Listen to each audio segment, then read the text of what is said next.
saints cry, wake, brethren, wake. Jesus our Lord is nigh, wake, brethren, wake.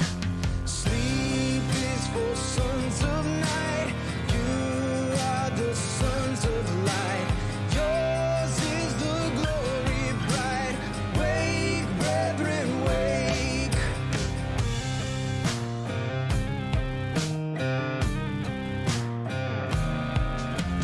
Call to each waking band, watch, brethren, watch.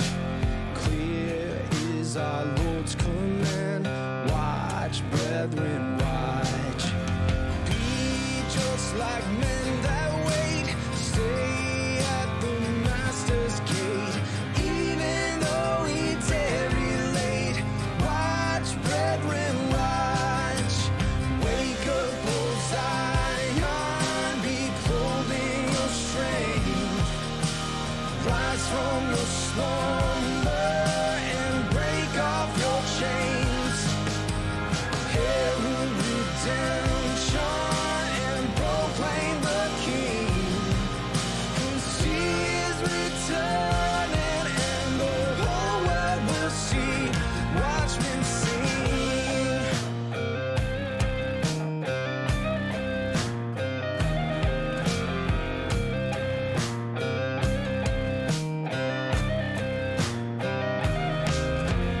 Hear we the shepherd's voice, pray, brethren, pray.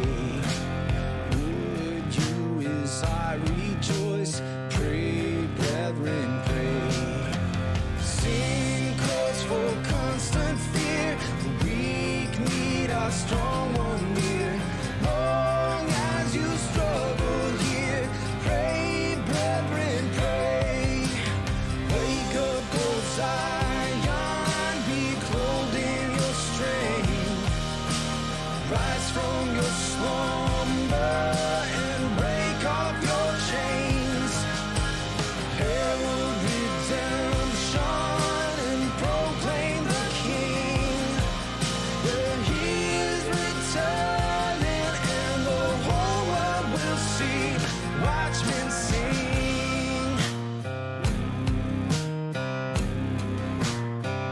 Watchmen sing.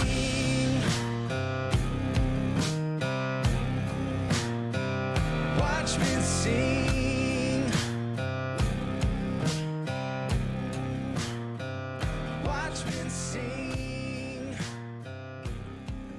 Hey guys, welcome. This is our awesome Friday night Solomon Report, and what excites me the most is that I am learning about the feast days, and NPC is teaching me, and I'm grateful for that. So, welcome, Mr. NPC 3.14. Why, thank you. And, I'm learning about these too because my journey was just starting with the Sabbath day on Saturday and branching out from that for, it is the tree of life that we pursue. So, hey, I'm right there with you guys learning, and it's fun too because I was just talking to her about this book of Maccabees, and this is something that's new to me as well. And it just so happens it relates a lot to Luke 21, Matthew 24, Mark 13, which were the three books I think we were covering last week. Not Monday, but Friday. So, it was kind of funny when the Spirit does stuff like that. I don't have that happen as often with extra canonical books. The last time I had something like that happen was when I read the Gospel of Thomas. It too has a lot of similarities. But, sorry. Well, I just want to mention that this is important to me because as I went live last night and I talked about this is my first Christmas without a tree. This is my first Christmas without decorations. And Amen. Last year we did have a tree, but we kind of settled down on the idea a little bit, and I taught my kids. I said, this is going to change. We're not going to do this again anymore. So they've had a year of understanding that, but understanding the feast days is something I didn't have a clue about 1 year ago. And so this is where I'm very glad that we are doing what we're doing, because it's, like you said, how the Bible breathes life. You're breathing life into this channel with something I didn't know I should learn, and no one was telling me I should learn, which is great because no one really can tell you that you should or should not do something the way that we feel like it just kind of has to come from the Lord. And so basically, as I've decided, convicted over a year ago, I was convicted about Halloween last year, so we really didn't celebrate last year. We definitely didn't celebrate this year. But now I'm convicted about Christmas. So this is where you started teaching us the feast days on Fridays I feel you. a while ago. And so this is very exciting. I think the Lord has brought this into my life for a very good and timely reason. And we'll get into talking about our parents later, but I will mention that this has very much disappointed my father, that I don't want to celebrate Christmas, or that I would even share that it's a holiday that we shouldn't celebrate the way that we do. So Well, and this is actually it's a somber holiday. It's really not a happy time, and it is in fact a warning. Like you use the word, but it really is. And Christ gave this to us as a warning back in his day, because his disciples were very eager. They thought the end was going to happen right meow, and yeah. he's like, no, here's what you need to watch and wait for. And it even says, I write to you, brethren, that the times and the seasons. In other words, we're to know the signs, right? And if we pay attention to if we read the Word of God and we see these things happening, and we're going to cover a couple of these things, like First Thessalonians briefly. It's not to catch us off as a thief in the night, as it were.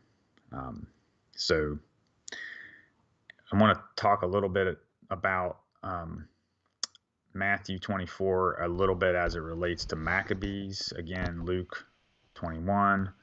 By the way, if you guys have your Bibles, if you have a Catholic Bible, as I do, you'll have the book of Maccabees in your Bible. So I'm ready with I've got my book of Maccabees open right here. Oddly, in the Bible, in my opinion. Oddly, the Catholics have Maccabees in the Bible. And so this is really going to lay the framework and foundation, quite literally, for the temple, as it were, in the sense, because it's the dedication of it. And you see where Goliath and them would take the ark and run off with it. This is the kind of same thing that happens here. It's almost like a big game of capture the flag, as it were, only it's with the temple of God. So we're going to see that this was a really big deal. And this guy that we're going to look into, we're going to talk a little bit about Daniel 8, Daniel 11 in brief, because I know that you guys study that in depth with Ben's, but we're going to be referencing the abomination desolation there. And then also there's a refugee crisis going on in Ethiopia right now. So for them, they are having to flee with just what's on their back or what they could grab. So, they're living it right now, what we're going to be reading tonight. And then touch on First Thessalonians 5, interlinear. So we'll be picking out a couple words out of the Strong's Concordance there. And then I'm going to talk about what is the Judean mountains. Now, obviously, we're not all in the Judean mountain region, but just to add some context, so that we can kind of understand what those people there went through, and like also studying Ethiopia a little bit tonight, even though it's a little far removed. I just wanted to add some context, to this, and then also dip into this guy known as Antiochus Epiphanes. Really weird dude. His original name was Mithridates, which I did not know, and it actually changed to Antiochus Epiphanes, which means God manifest. So this really was like a prototype for the Antichrist, folks. And then we're going to look at some outlines from Leland Jones' channel. He's amazing. I can't recommend him enough. And then we'll get into Maccabees. And if we have any time, I'll touch a little bit on Revelation 14 and Matthew 24, but in interlinear. And we'll look at a couple keywords that, like in winter and so on and so forth, and how those things also pertain to like the seasons, so on and so forth, just to take a dip into those if we have time. And a reminder that we're going to carry this on throughout the month, because not only are we studying some of this tonight, and Hanukkah included, obviously, and the Christmas season, but I will be going live with Zen Garcia on the 9th, and we're going to talk about it too. And luckily, he just is willing to talk about whatever I want to talk about, so that's what I've decided I want to talk about. And then we're going to have Gary Wayne on. So first we're going to have this Friday and next Friday to talk about Hanukkah with NPC. And then the next Friday after that, we're going to have Gary Wayne on, and we'll get into some of the Nephilim origins, probably for sure with Santa and the elves and that kind of stuff. Great. Thank you for the preface. And then at the end of the month, we'll be doing a trivia. So I won't be taking any more trivia from shows past today. This will be, there won't be what about trivia next in this week? one. So the one we did like Monday I tried to throw in like movie stuff then so that I could get it. And I'm going to try to rewatch all the episodes at like 1.2, 1.5 speed. Yeah. And yes. Maybe even try to two. Grab all the content I can. Mm-hmm. So if I don't catch something that you caught as a listener, I'm sorry. I'll do the best I can to, just get what I can out of them, because we usually talk about when something was trivia related. So, but I'll be getting some silver and some other maybe surprise type coins and gifts of some sort. Yes. But it'll all be currency for the winnings related. Or money related. Hopefully not. No. Medals. Yes, medals. Yep. So anyway, I got to share the screen here. So let me click this button here and we'll get started.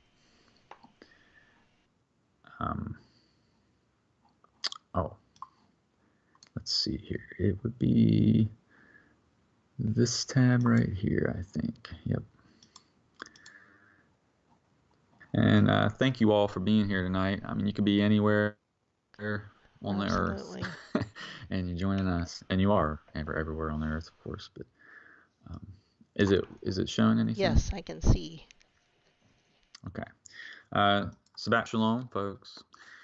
So I'm going to drop a link here. Just wanted to.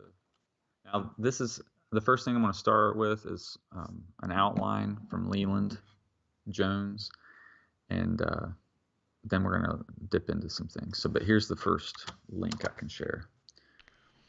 I'm seeing scripture. Okay, it is scripture. Okay, good. Yeah, I was just getting that link real quick. And so this is kind of starting things off with the mystery of Hanukkah, and so that people can, because I honestly decided I couldn't do a better job than this guy had done, because he's been studying it longer than I have, and he's come up with some great study guides, and he encourages you to share it. So took him up on his advice. So this is part one from his, and as you can see here, he's borrowing from Matthew 24:15 through 20, which we covered last week. So this will sound familiar. Matthew 24:15, when you see the abomination of desolation spoken of by Daniel, the prophet, stand in the holy place, whoso reads, and he's referring to Revelation 1:3 here, let him understand. And so we'll get into Maccabees here in a moment. But so, this is something that he told us a long time ago. He said, pray that your departure not be in the winter, right? Right. And so let's go ahead and see if we can grab that. Oops. Oh, it only gave me the first one. Hold on a second. I wanted to get that word real quick. Winter. Yep. Chi-manos. Let's see what this means real quick, because we are now in winter. So it is quite literally winter, a storm, tempest, Yeah, the storm, right? We've been hearing that a lot. Mm-hmm. Tempest, winter, rainy season, from the same as chimazo.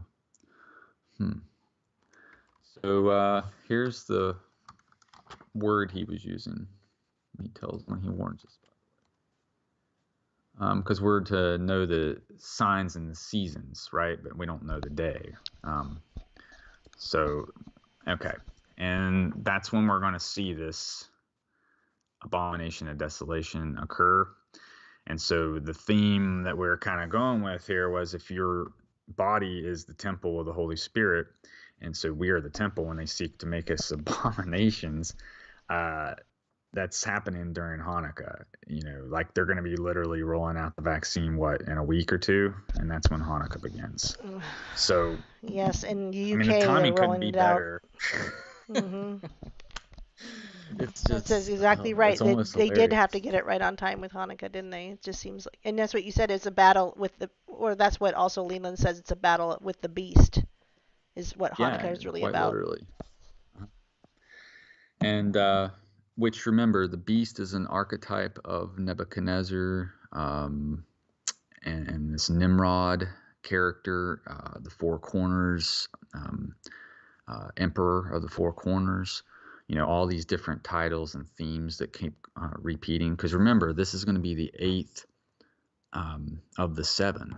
So, it has repeated over and over. And there's a reason for that, because this is something that we need to be watching for in the future. Because that tower in Nebuchadnezzar's dream, as we see in,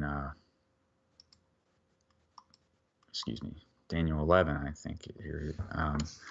The tower, well, I don't actually know if it's in 11 or not. But I have it.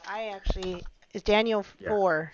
Daniel 4, verse 20, 22, 26. That talks about I was going to read from. But the tower is, can you find that part? Is it head of gold? Oh. And then shoulders of silver, torso, belly of copper or bronze, and then legs of iron, and then the feet mired with clay and iron. They shall not mix. It references the seed there also. And of course, we are, his creation, are the clay. And so this tower represents time also, that kingdom extending through time. Did you find it? Nope. I mean, I can look. It's fine. No, it's fine. I wasn't going to read from Daniel 4 exactly. I just was sure if it was the tower. in Daniel 4, but I'd have to change out what I'm looking at. So as we can see, but somebody in the chat might know. Oh. I mean, somebody will probably know in the chat. So this tower is spanning throughout time, right? That is the beast, as it were, his kingdom. And so each section of that, it represents a different empire, like the, Babylonian, and then the Medo-Persian, and then you had the Grecian, and then Rome. And that's actually, so where we're talking about tonight is going to be where Antiochus Epiphanes, that was a Greek ruler.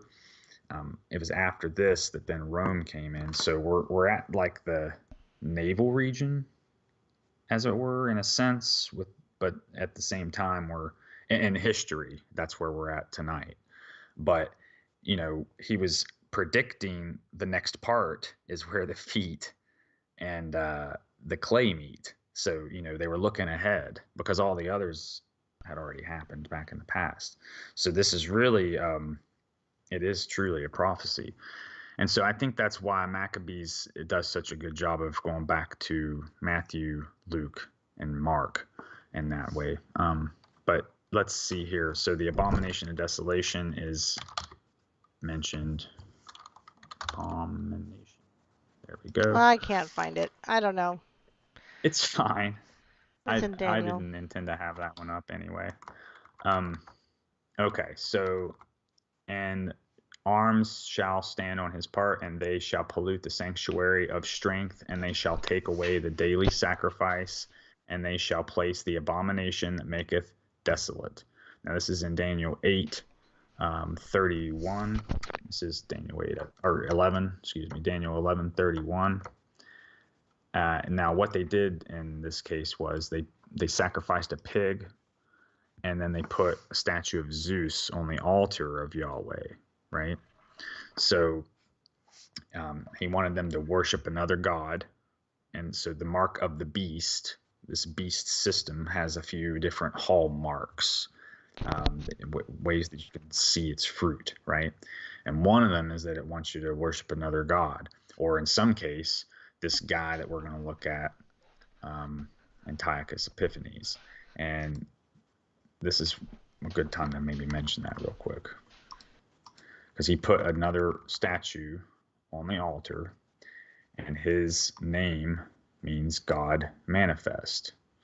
Okay, so this is the guy we're dealing with, folks. And as I mentioned, his original name was not this. Hold on, I got it right here. Yeah, Mithridates. This is who he was originally. And this is an Iranian theophoric name, meaning given by the Mithra, which that's the bull cult. When you see the image of them slaying the bull, slitting the throat, and it's got the other animals gathered around the bottom, that's what this is referring to. And so this is basically your Assyrian character that we talked about in the past. This can be that too, because this was a military leader at that time also. So this is interesting because I never really picked up on this character in history except until I started learning about the Hanukkah. And it was kind of weird to me how it was kind of hidden.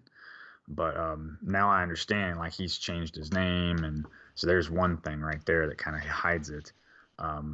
But also, I think that in some cases, Yahweh makes these people obscure because they're not meant to be glorified. So, again, I just wanted to mention, I'm not covering this guy to give him glory. I'm just trying to point some things out about this fellow. So let's go back to this. People were suggesting Daniel chapter 2, which I did try to jump into, but I wanted to get back to what you were showing. So that's where the first dream is. So the second dream is in Daniel chapter 4. So we can always go back to that later, or if it's necessary, I'll keep looking. And the different beasts, in some cases, do represent different countries. And is that correct? Is that your interpretation of the beasts? I don't know about that. So, the statue, however, that one is this one world I found or it. attempt. It's Daniel chapter 2, starting verse 32. The head of this statue, it starts in 31, but there was a great statue.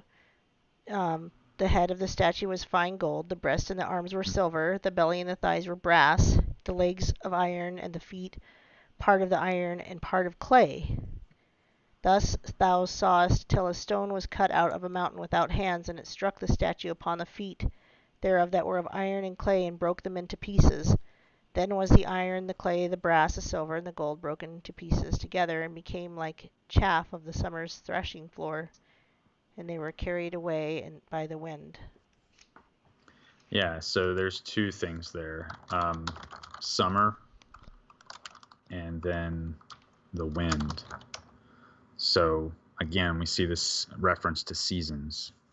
Like he says in Matthew 24 about the parable of the fig tree. That summer is nigh, right? And right there he's talking about it there as well.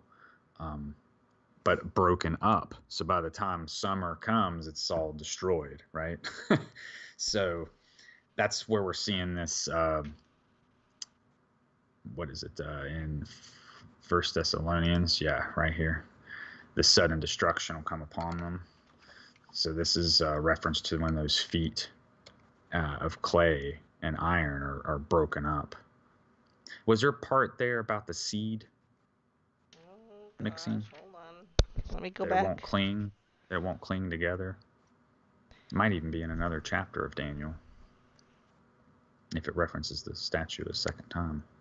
There's first there's it could be in the part where the dream is what do you call? I can't think of the word. Where he says what the dream means. It's fine. I'm just curious. I can look it over, but I'm not. According to the Stone, blah blah blah. I mean, Daniel tells him what the dream means, but I'd have to read it. It's hard to. Well, I mean, it's right after he explains like the. No, not right after. Oh, okay. So it must be referenced again. Yeah, there is one. Here, I'll just go ahead and look for it. Bible, Daniel, feet, seed. Maybe that'll find it. Yeah, it's probably where Daniel is telling him what the. Yeah, but it's probably where he's telling him what the dream means. So, here, 43. Iron mixed with miry clay, they shall mingle themselves with the seed of men. I was almost there. But they shall not. Oh, all right. Sorry. No, I was almost there reading it, trying to find it, and there we are. Okay. Yep, we found it at the same time. Here's a nice. Oh wow! Look at this. Okay, so this might be a really good aid. Yeah. Okay, so this does span time then. So we had Babylon, Medo-Persia, Greece, Rome, and then they're calling this Britain and the USA, but it doesn't really matter. It's just we know who all the idiots today are doing this stuff.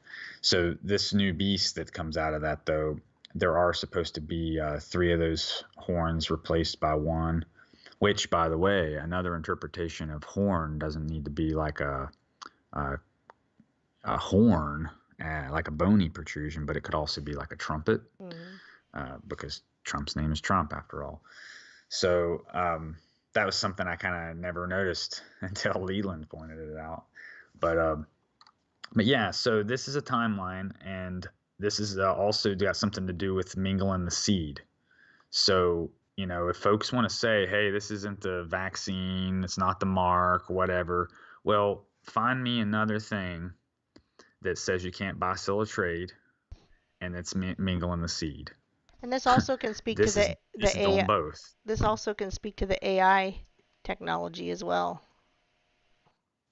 Well, but yeah. Of mixing iron and clay. They made this with the AI probably. No, that's what I'm saying. But a lot of people are talking. The iron and the clay is the mix of the human with the AI. Well, it's at the very least a mixture of all these beasts with our DNA and Enza, which is giant. So they're mingling the seed, and that's buy, sell, or trade. I mean, it's all right there. And so this is just another part of the mark, that this guy, Antiochus Epiphanes, brought in. So we're going to, I keep getting off track. I'm so sorry. Yeah, well, I'm not helping. It's fine. I just. We're supposed to be able to chit chat together, right? Well, yes. I mean, it's better than just me droning on, I guess. All right. So let's get back into the Hanukkah and Maccabees connection here with Antiochus Epiphanes. First Maccabees 1:54. So let's go down here. And they commanded the cities of Judah to sacrifice. So he's referring to the idol on the altar when they replaced it, and the sanctuary became desolate as a wilderness. And oftentimes we see desolation in the desert, synonymous with Azazel, as Gary's told us before. So let's go back up here. 59. Okay. And they cut into pieces and burnt with fire the books of the law of God. So they were literally cutting up the Torah. They didn't have the New Testament, I don't guess, at this time, obviously. So we're in Maccabees chapter 1. Is that where we are? Oh, did I not share this? Oh, yes. Sorry. Maccabees chapter 1, verse 59. Yeah, I was using his outline here. And so they started, they set up a new god on the altar in the temple, Then they started burning the books of the law. Man, this is something else. And then the first Maccabees 6:7. Chapter 6, verse 7. Okay. It's taking a minute. Hold on. This one's not as... The other Bible Gateway is a little easier. I can select a chapter a lot quicker on it. Okay. Maccabees 6:7, pulled down the abomination which he set up upon the altar in Jerusalem. So again, he's referencing the statue of Zeus. Where is it? 6:7. Okay, we'll read it a little bit of context this time. And let me just start here since there's not too much. Now King Antiochus was going through the higher countries, and he heard that the city of Elymais in Persia was greatly renowned and abounding in silver and gold, and that there was in the temple exceedingly rich and covered of gold and breastplates and shields, and which King Alexander, son of Philip the Macedonian, that reigneth first in Greece, had left there.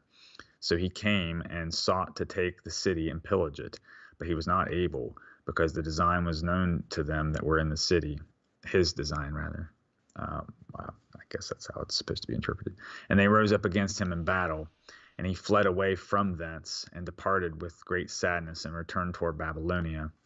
And whilst he was in Persia, there came one that told him how the armies that were in the land of Judah were put to flight, and that Lysias went with a very great power and was put to flight before the face of the Jews, and that they were grown strong by the armor and power and store of spoils which they had gotten out of the camps which they had destroyed, that they had thrown down the abomination which he had set up upon the altar in Jerusalem.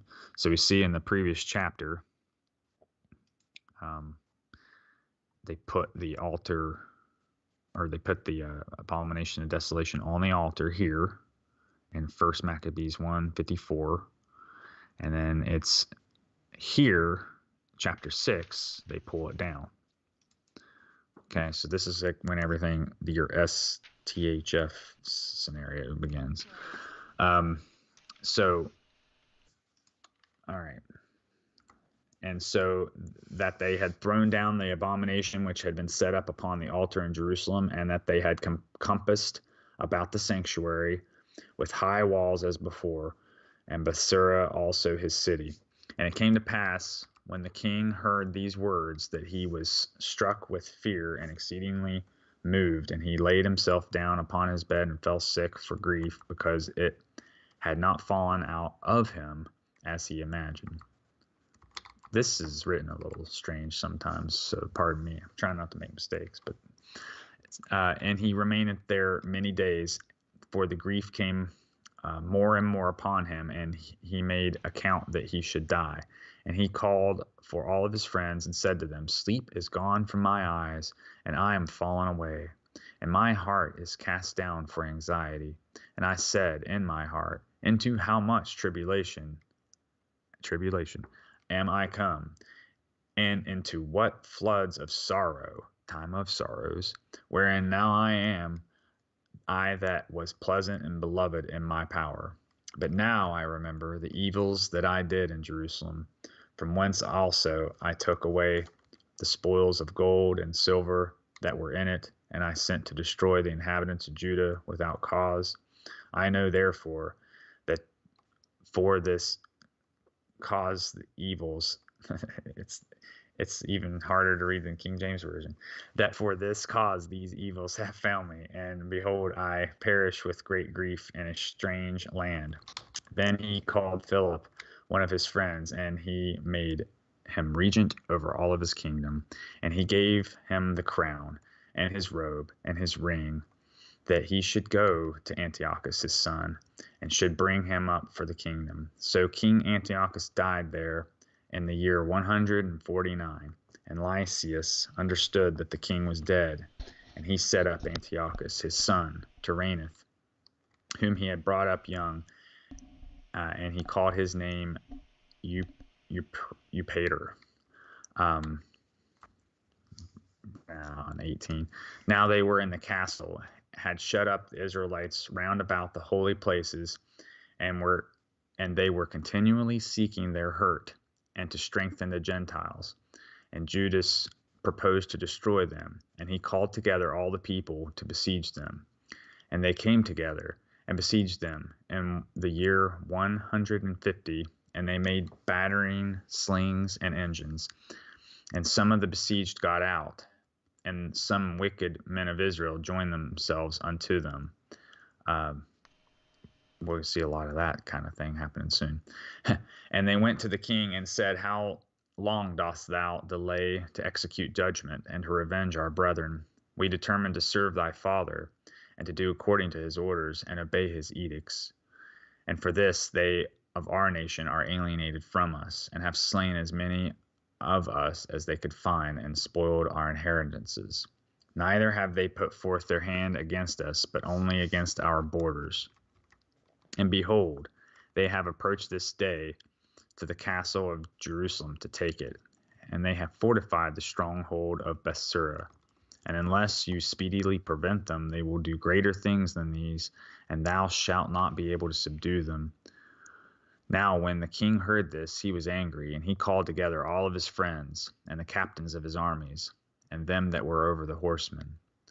There came to him from other realms and the islands of the sea hired troops, and the number of his army was 100,000 footmen, and 20,000 horsemen, and 32 elephants trained to battle.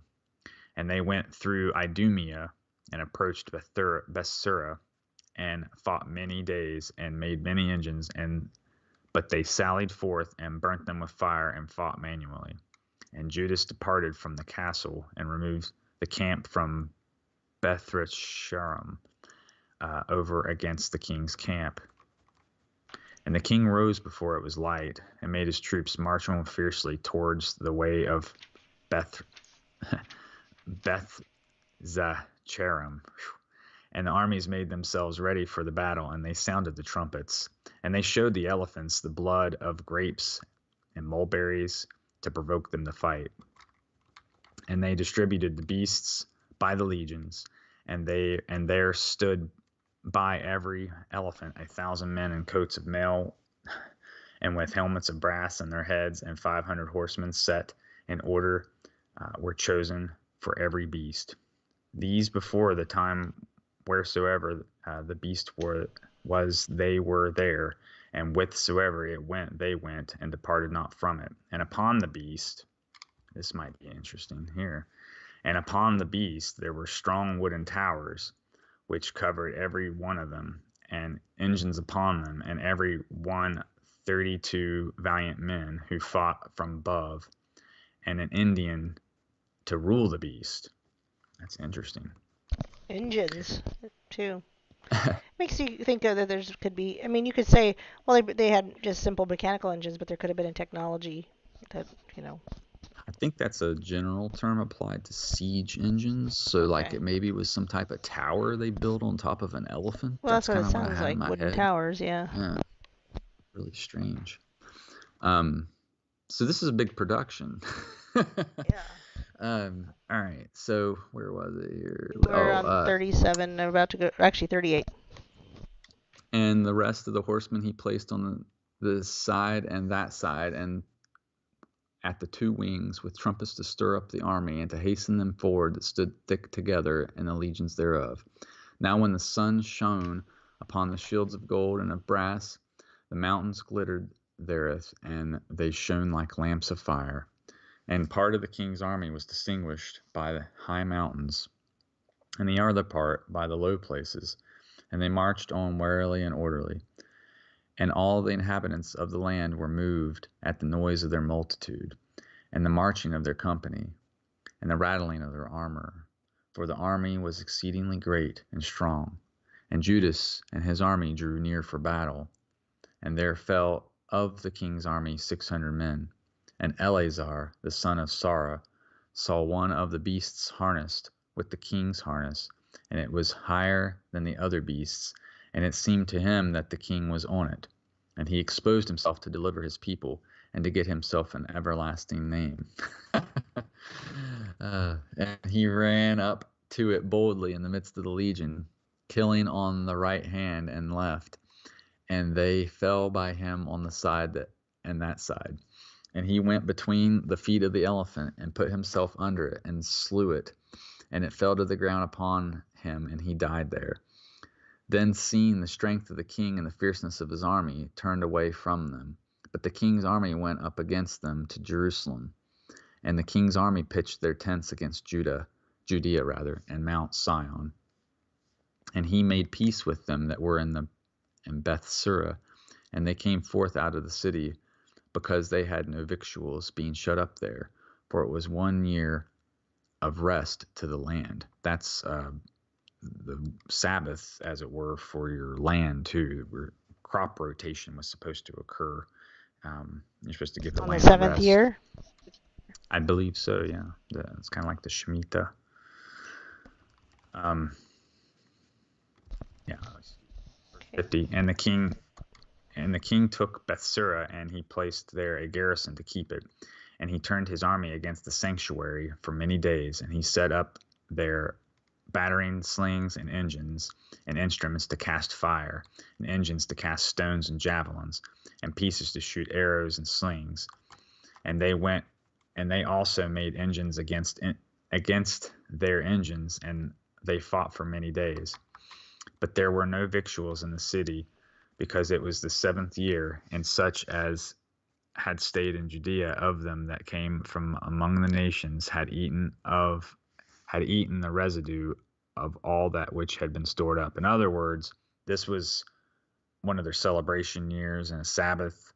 They hid him when they were in the winter on the Sabbath, exactly when Jesus said, pray that your departure not be in the winter on the Sabbath. And that's exactly when destruction was coming upon them, was in this time. So that, again, the reference to Matthew 24. And there remained in the holy places but a few, for the famine, black horse, had prevailed over them, and they were dispersed every man to his own place. Now Lysias heard that Philip, whom King Antiochus, while he lived, had appointed to bring up his son Antiochus and to reign, was returned from Persia and Media, and with the army that went with him, and that he sought to take up him the affairs of the kingdom.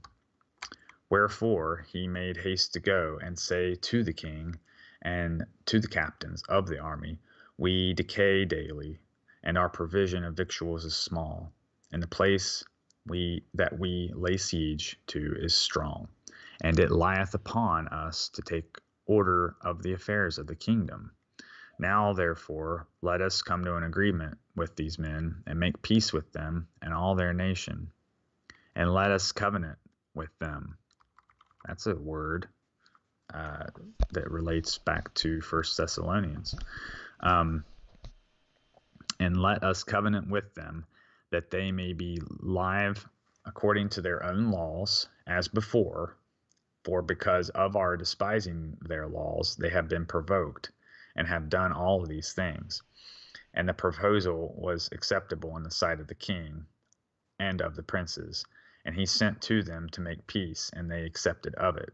And the king and the princes swore to them, and they came out of the stronghold. And the king entered into Mount Sion, and saw the strength of the place. And he quickly broke the oath that he had taken, and gave commandment to throw down the wall round about. And he departed in haste and returned to Antioch, where he had found Philip master of the city, and fought against him and took the city. It's false promises. Mm-hmm. I'm sorry, I told somebody we were in chapter 7, but we were in chapter 6. My apologies. That was chapter... Oh, I was reading this to give the full context. No, I know, but somebody asked where are we, and I said chapter 7, and that was wrong. We were in chapter 6. So I'm just correcting myself. Well, now we are. Yes, we were reading chapter 6, so just clarifying. Oops. There we go. All right, and then this was... okay, so he was referencing see, First Maccabees 138. He went back to the beginning now. So let them which be in Judea flee into the mountains. So what is that, right? Let's take a Says this little was look. a place to lie in wait against the sanctuary. A place of, Find where maybe it's a city of refuge, or a village of refuge, or a place of refuge. A place to So lie in here's wait what against the sanctuary. Yeah, the secret places, as they were called, and the forests. So I just pulled up a generic wiki link here on the Judean mountains, just again to give us some geographical context of the area we're dealing with here. And so this is basically what you would call the Hebron Mountains, as a mountain range in Israel and the West Bank, where Jerusalem and several other biblical cities are located. The mountains reach a height of about 3,366 feet. The Judean Mountains can be separated in a number of subregions, including the Mount Hebron Ridge, the Jerusalem Ridge, and the Judean Slopes. These mountains form the heartland of the Kingdom of Judah, where the earliest Jewish settlements emerged. And so just wanted to give you a little bit of context there since we were reading about this. And let's go back. And so First Maccabees 138. I'm sorry that I gotta do this way, but I don't have You don't have a Bible like mine. yeah, I don't have the Catholic Bible, sorry. It's all's forgiven. First Maccabees 138. Well, the only reason I have one is because my parents are Catholic. Oops. And so it was wrong way. They gifted it to me. My mom's like, "Would you be interested?" And I'm like, "Sure. So, give me another Bible. I have an NIV. I have a Moffat version. It's called not spelled exactly the same. It's a James Moffat. I have NIV. I have a King James, and now Douay Rheims." Okay, cool. I didn't think that was going to work, but it did. Well, sort of. There we go. I'll read it. It says, Thank you. "And this was a place to lie in wait against the sanctuary and an evil devil in Israel." Yeah, so again, the sanctuary. Thank you. And let me make sure he listed. The inhabitants of Jerusalem fled because of them, it says. And all right, and 53, is that what it said? Yeah. Whoa. Right here. 53. And drove the Israelites into secret places wherever they could flee. Well, I don't know what the 53 refers to, but is it chapter 1, verse 53? I think it might be Maccabees 53, actually. I'm sorry, this doesn't work as well as I was hoping it would. Well, chapter 1, verse 53 says, "According to all these words he wrote to his whole kingdom, and he appointed rulers over the people that should force them to do these things." But that doesn't sound like it goes with it. Or maybe it does. Is 153. I found it finally. That's what I just read. Oh, okay. You go ahead and read it again. I can't see what you're seeing. So. Well, yeah, I'm reading it from a physical Bible. That's why. But here's the point I was trying to make, is because he was talking about this too, and it's that they were basically making them. They were no longer allowed to worship on the Sabbath. They should leave their children uncircumcised and let their souls be defiled with uncleanliness and abominations to the end that they should forget the law and should change all the justifications of God. So in other words, they weren't letting them circumcise their children. They weren't letting them practice Sabbath. Right, according to Antiochus. Right. They were making them eat, and they were making them eat unclean meats, which for me, that's a big one. Which sounds like what they're trying to do with our holidays now. They want you to eat ham and all that on Easter, exactly. Christmas, everything. On Hanukkah, and around this time of year even, So you're literally desecrating your temple just like this. So it's all been like this ritualistic practice for, the day that it were going to happen, and that whosoever should not do this according to the word should be put to death. So, we have to put it in context of what's going on now. And what's going on now is, well, you don't, wear your mask, you get griped at, right? Well, wait for the vaccine. Well, now when the vaccine comes out, I heard old Fauci talking today. Oh, there's going to be people that don't want to get it, but they shouldn't wait 6 or 8 months, maybe a month or two, so it's like, wow. So, I mean, I don't know. It sounds nice to think that you don't have to worry about it, right? But I think they're going to really be pushing this. So, because they're going to be changing the laws of the land. And now that Biden's in there, I mean, probably going to see a lot of executive orders and stuff and thrown around. So, just pay attention to this stuff, please. There's going to be a lot of this stuff with vaccination shot records or whatever, pieces of paper, stuff like that. You might be able to get around it for a minute with that kind of thing. But, at some point it's going to be a mark. And, so, because it's not just, the thing is, we shouldn't want to have to even make a fake pass to participate in society, because the whole point of all this is like, if we're mixed in with the cities to begin with, that's where this is all going down. And so the place you go is out of the city, right? Because that's what the Judean Mountains is about. So I wouldn't really encourage like trying to make it by anyway. I think we should just get out anyway. Just get out. And that's what he's telling these people to do.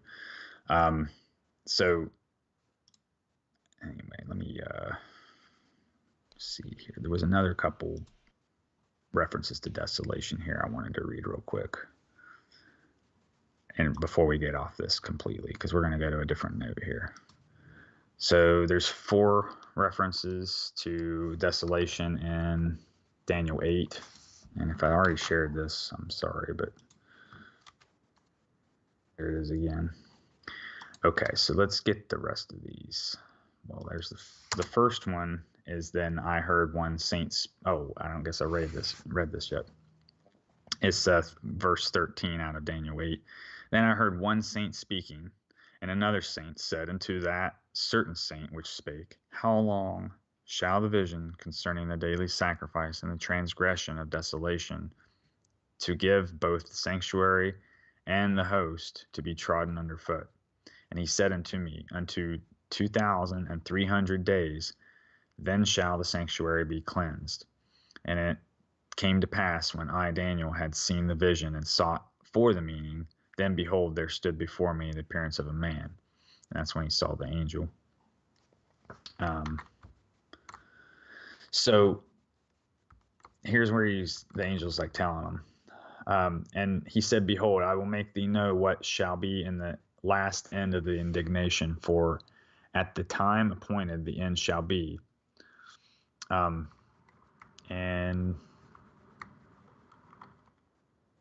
into talking about these beasts again. I thought it didn't actually have desolation, it just had destroy. I'm so sorry. But this is the part where it talks about the king of fierce countenance. So this will be the last part I read out of this. And in the latter time of their kingdom, when the transgressors are come to full, a king of fierce countenance and understanding dark sentences shall stand up. This is one of the more cryptic things. What referencing part of the Bible are you at? fella. Where are you at right now? This is Daniel 8. Daniel 8, okay. Yeah, I almost wanted to finish this note up about desolation here. And I think this means prophecies, or I'm not real sure what this is referring to. It means riddles, actually, I think is what it means in Strong's. Okay, let me close some of these tabs off. And this one right here, because we're done with that one. Okay. Now, I wanted to read a little bit about this thing that's going on in Ethiopia right now to add a little more context, because we just read about what those folks went through in Judea, and then we read a little bit about Judean mountains.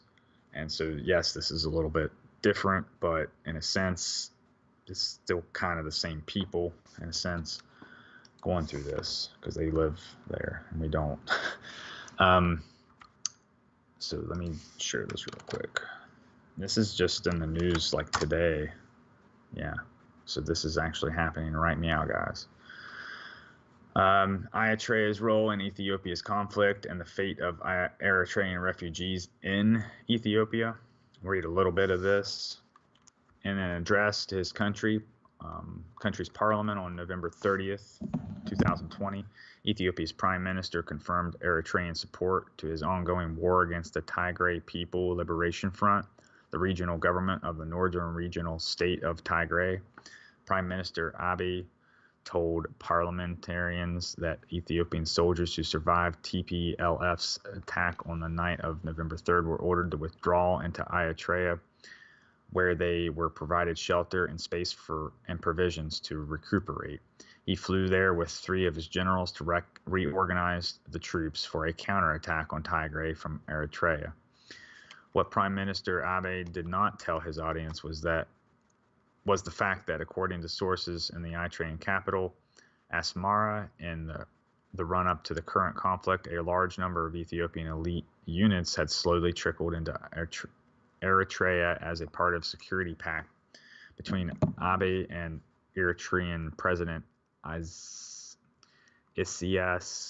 Afwerki, hidden from public view at an ad hoc base in Girgera in the outskirts of Asmara. These units were expected to be the hammer and the Northern Command the anvil to strike out of existence of the TPLF. TPLF preempted this scheme in what was called an anticipatory defense, which forced both Abiy and Isaias to improvise, leading to the eruption of the conflict. So I wasn't going to read all of it, but I just, dropped the link for you guys so that you could kind of see it for yourself and read it. But this is exactly pretty much what they were going through at that time too. They had to run. So, just wanted to share a little slice of that. And this one only had the one mention of abomination. Oh wait, that was for abomination. Let me look for desolation real quick.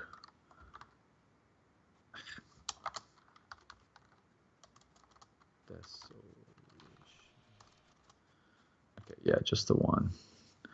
All right, so let me read a couple verses here just to give this the rest of the context. And I'm going to move on to a different part. All right, so yeah, so remember when he was going there to get the riches, right? Okay. Then shall he return into his land with great riches, and he shall be against the holy covenant, and he shall do exploits and return to his own land.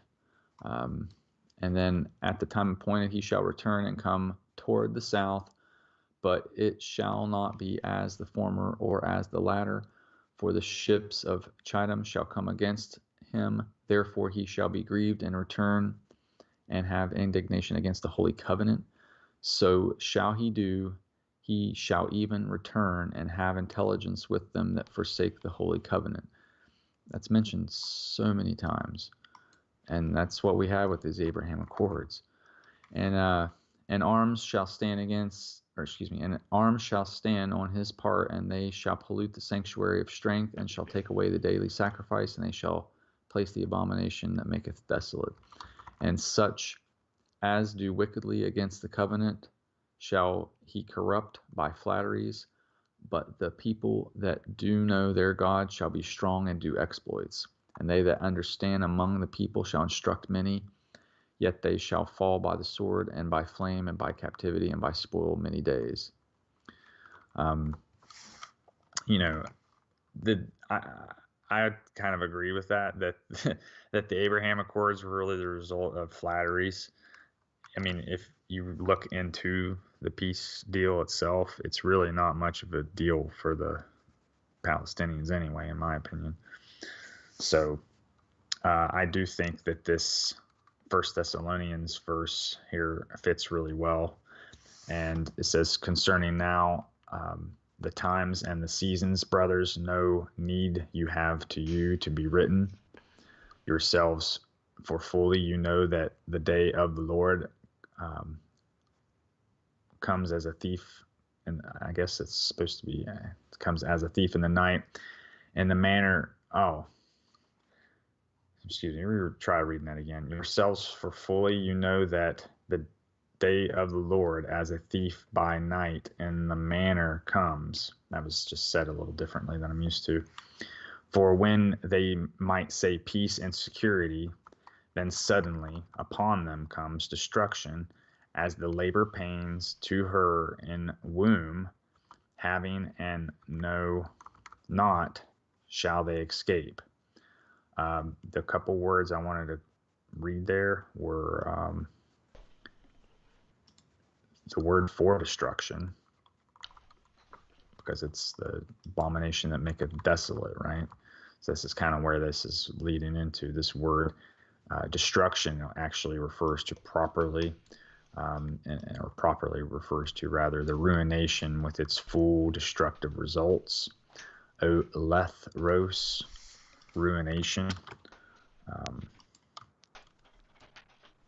And it says, however, does not imply, quote, extinction or annihilation, rather emphasizes the consequent loss that goes with the complete undoing. So when I read that, undoing kind of made me think of, well, the false Abraham Accord, the cord that will unravel. Ecclesiastes tells us, a cord of three is not easily broken. So There happens to I be would like see a this as TV show called The Undoing out right now too, though I'm not sure it's related at all, but it's interesting. oh, I'm sure it is. Probably is. Nicole Kidman. Ooh. But the undoing makes me think of like a fraying rope, because in a way, the marriage theme that we have here, I'm not so sure that this is used in Judaic or Galilean custom, but it reminds me of a hand fasting ceremony, which is when they put the hands together and tie a rope around it. That to me is like this covenant. So I imagine when I read this, I see it as like a fraying of that rope that were to represent that, unending knot, as it were. That's kind of how they refer to it. So that's that one word there. And then I wanted to read this one because it talks about the labor pains, because we see this come up a lot. It's the Strong's Greek 5604. So this would kind of relate back to, Revelation 12:1. But I found this really strange, because what do you want to say when you see this? Odin? Yeah, I know, right? Oh, it's Odin. Odin. Okay. Odin. So it could very well be the same thing. This guy's usually pictured with one eye, and that's what the Quran says. The Al-Dajjal has one eye, right? So I don't know. I think that this was an interesting context clue I just picked up before we were doing the show, and I wanted to share this because the birth pangs are being called Odin, which looks like Odin. And Odin talks a lot about Ragnarok. So, Yeah. I mean, I find little coincidence there. So that was one of the other things I wanted to share. And let me see. Oh, yeah, here's the other one from this verse about sleeping. So what does it mean? We don't sleep on the job, right? We're laborers. You're talking about how I brought this to the show, talking about feast days and stuff. Well, that's the good fruit, right? So that's the kind of work we're supposed to be doing and not being sleepy, right? So being sleepy, this would be kind of like, getting drunk every Friday night and partying or whatever. That's the Sabbath. When people are doing that, they're literally sleeping through the Sabbath. They're intoxicated. So we're not supposed to be doing that. We're not supposed to be lazy, going to bed. So this word here, sleep, is just simply sleeping, doing their sleeping, goes to bed. In other words, not doing the work, but rather going to sleep. And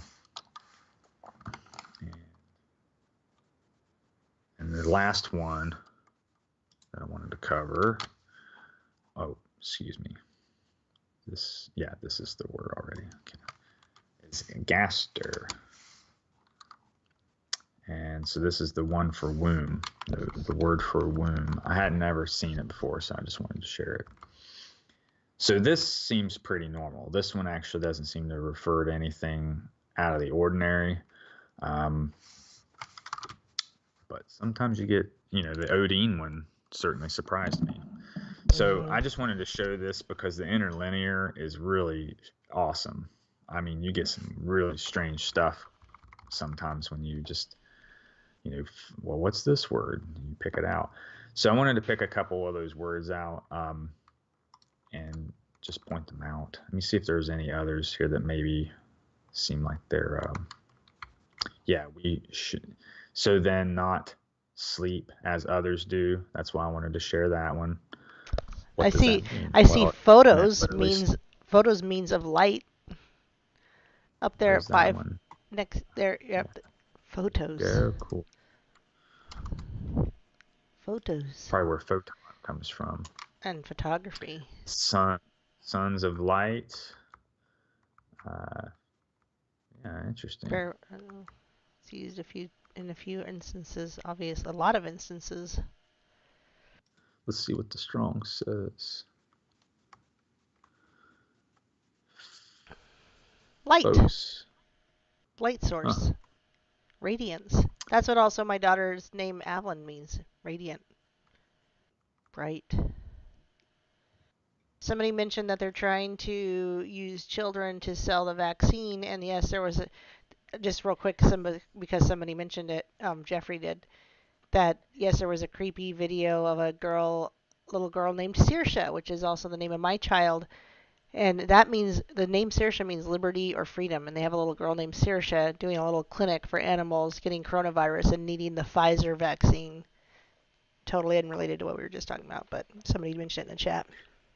Well, they're, as far as I can tell, you're right, because they're already doing the, did you ever hear if it was nationwide or just, I would imagine it's just a state that did it, but the youth, I don't know the term, I'm sorry, it escapes me at the moment, where the children can say whether or not they want the vaccine. Yeah, so is that what you were talking about? I was mentioning that in the last show, and that did pass in, not in the United States. I think it was the UK or something, but yeah, where the children were allowed to decide if they wanted a vaccine, they could get one without their parents' permission, like an abortion. And I think it passed. I don't know where it passed. I can't, but it wasn't in the US. Well, and that's the thing, we got to really remind ourselves we're not just in the United States dealing with this. That's why I wanted to kind of it will come here. Yeah, the borders a little bit tonight, because it's easy just to keep thinking like, oh, this is just in our country, but no, this is really worldwide.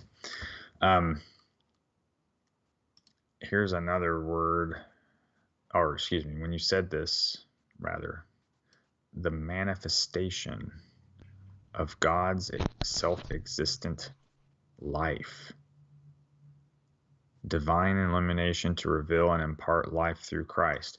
So look at this. Sorry, I'm not commanding anybody to do anything. I would encourage you to look at this. The manifestation of God's self-existent life. Now, Man, this is so weird. See what his name means? His name, he changed his name. We're just going to go back into this real quick. This guy changed his name to God Manifest.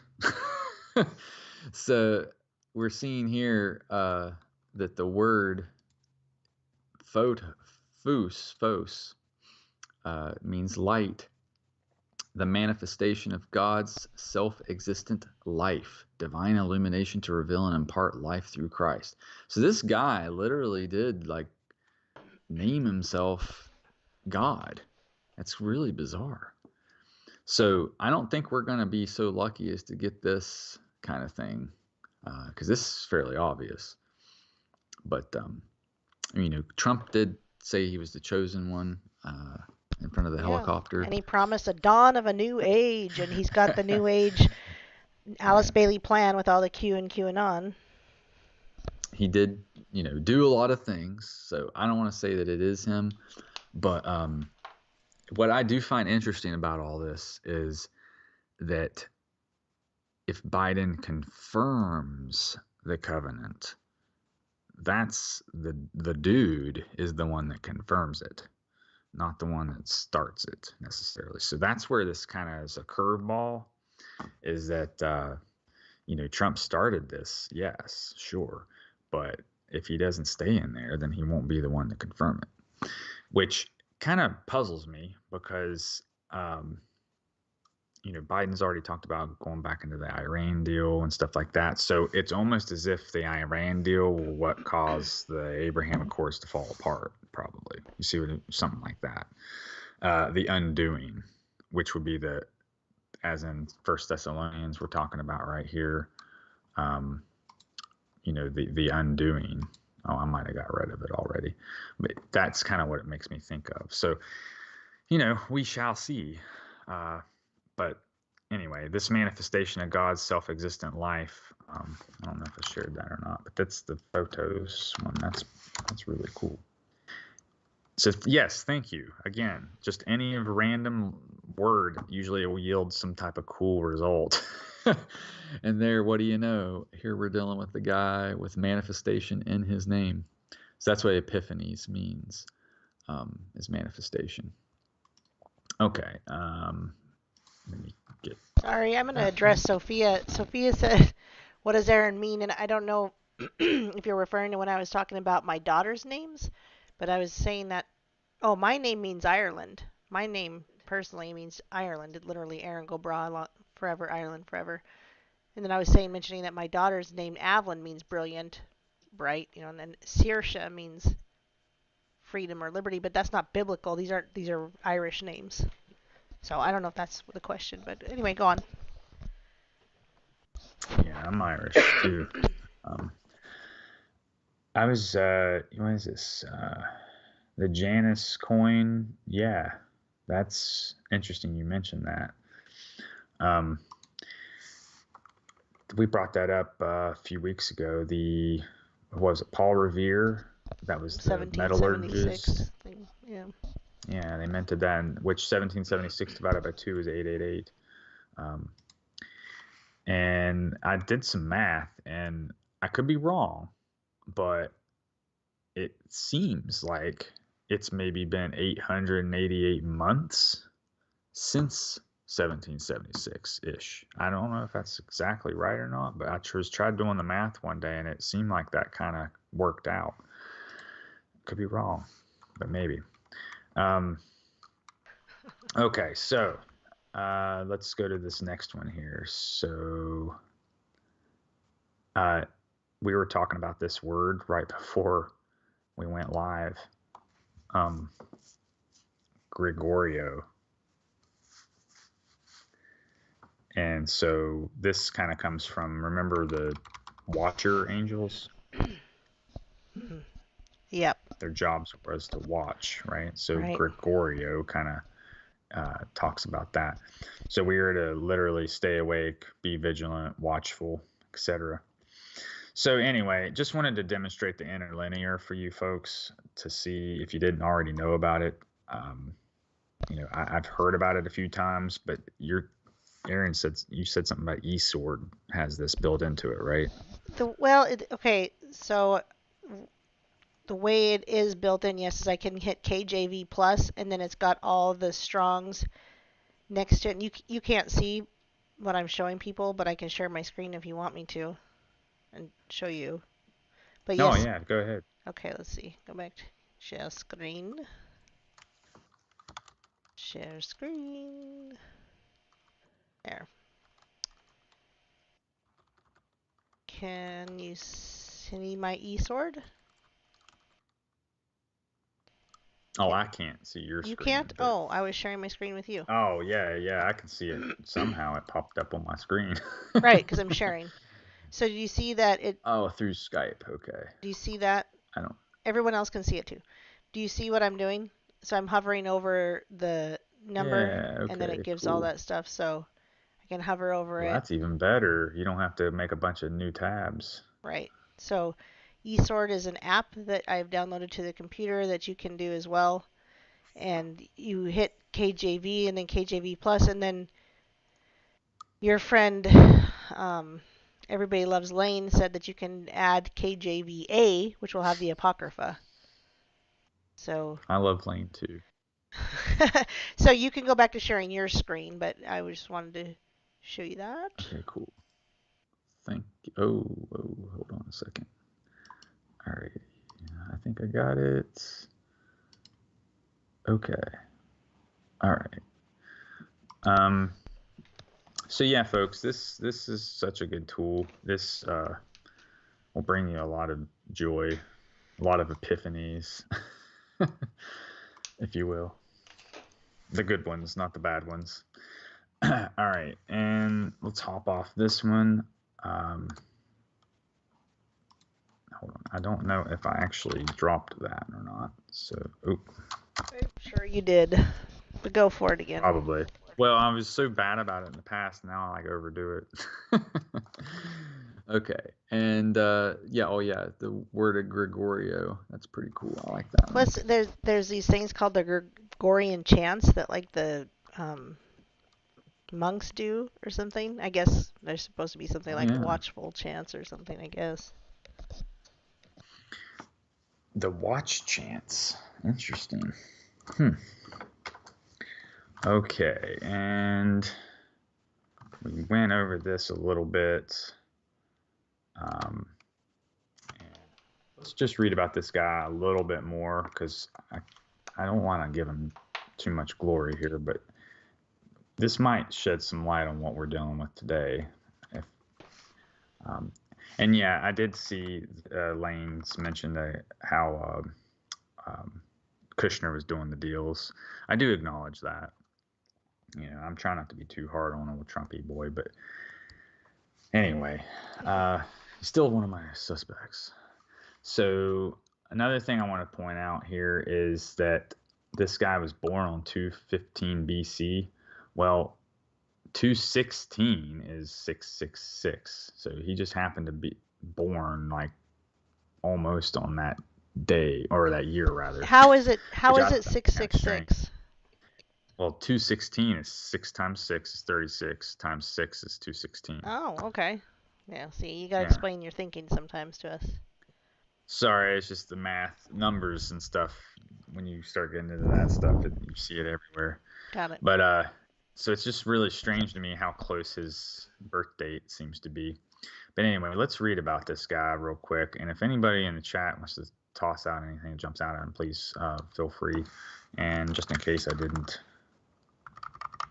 Oh, did I close my chat on accident? I think I did. Well, I'm so sorry. Well, there's an end to the chat sharing. Oh, darn. Enjoy it while it lasts. Okay, so let me go ahead and read a little bit about this guy. His original name was Mithridates, an alternative form of Mithridates. That's weird. Now, this guy shares something in common with Trump. Do you know what it is? They both changed their name. Oh yeah, Trump was Trump. Yeah, well, I think it was changed before Trump. I'm not sure Trump changed it. Just saying, it's still another thing they have in common. Notable events during the reign of Antiochus IV included his near conquest of Egypt, his persecution of the Jews of Judea and Samaria, and the rebellion of the Jewish Maccabees. That's why we were studying that a little bit tonight. And we'll go into, I didn't want to go too in depth about it because Hanukkah's not actually here yet. So just kind of dipped into it a little bit. Next time we meet, we're going to talk about the actual ritual feast day itself a little bit more. Anyway, Antiochus is notable as the first successor usurper in the history of the Seleucid realm.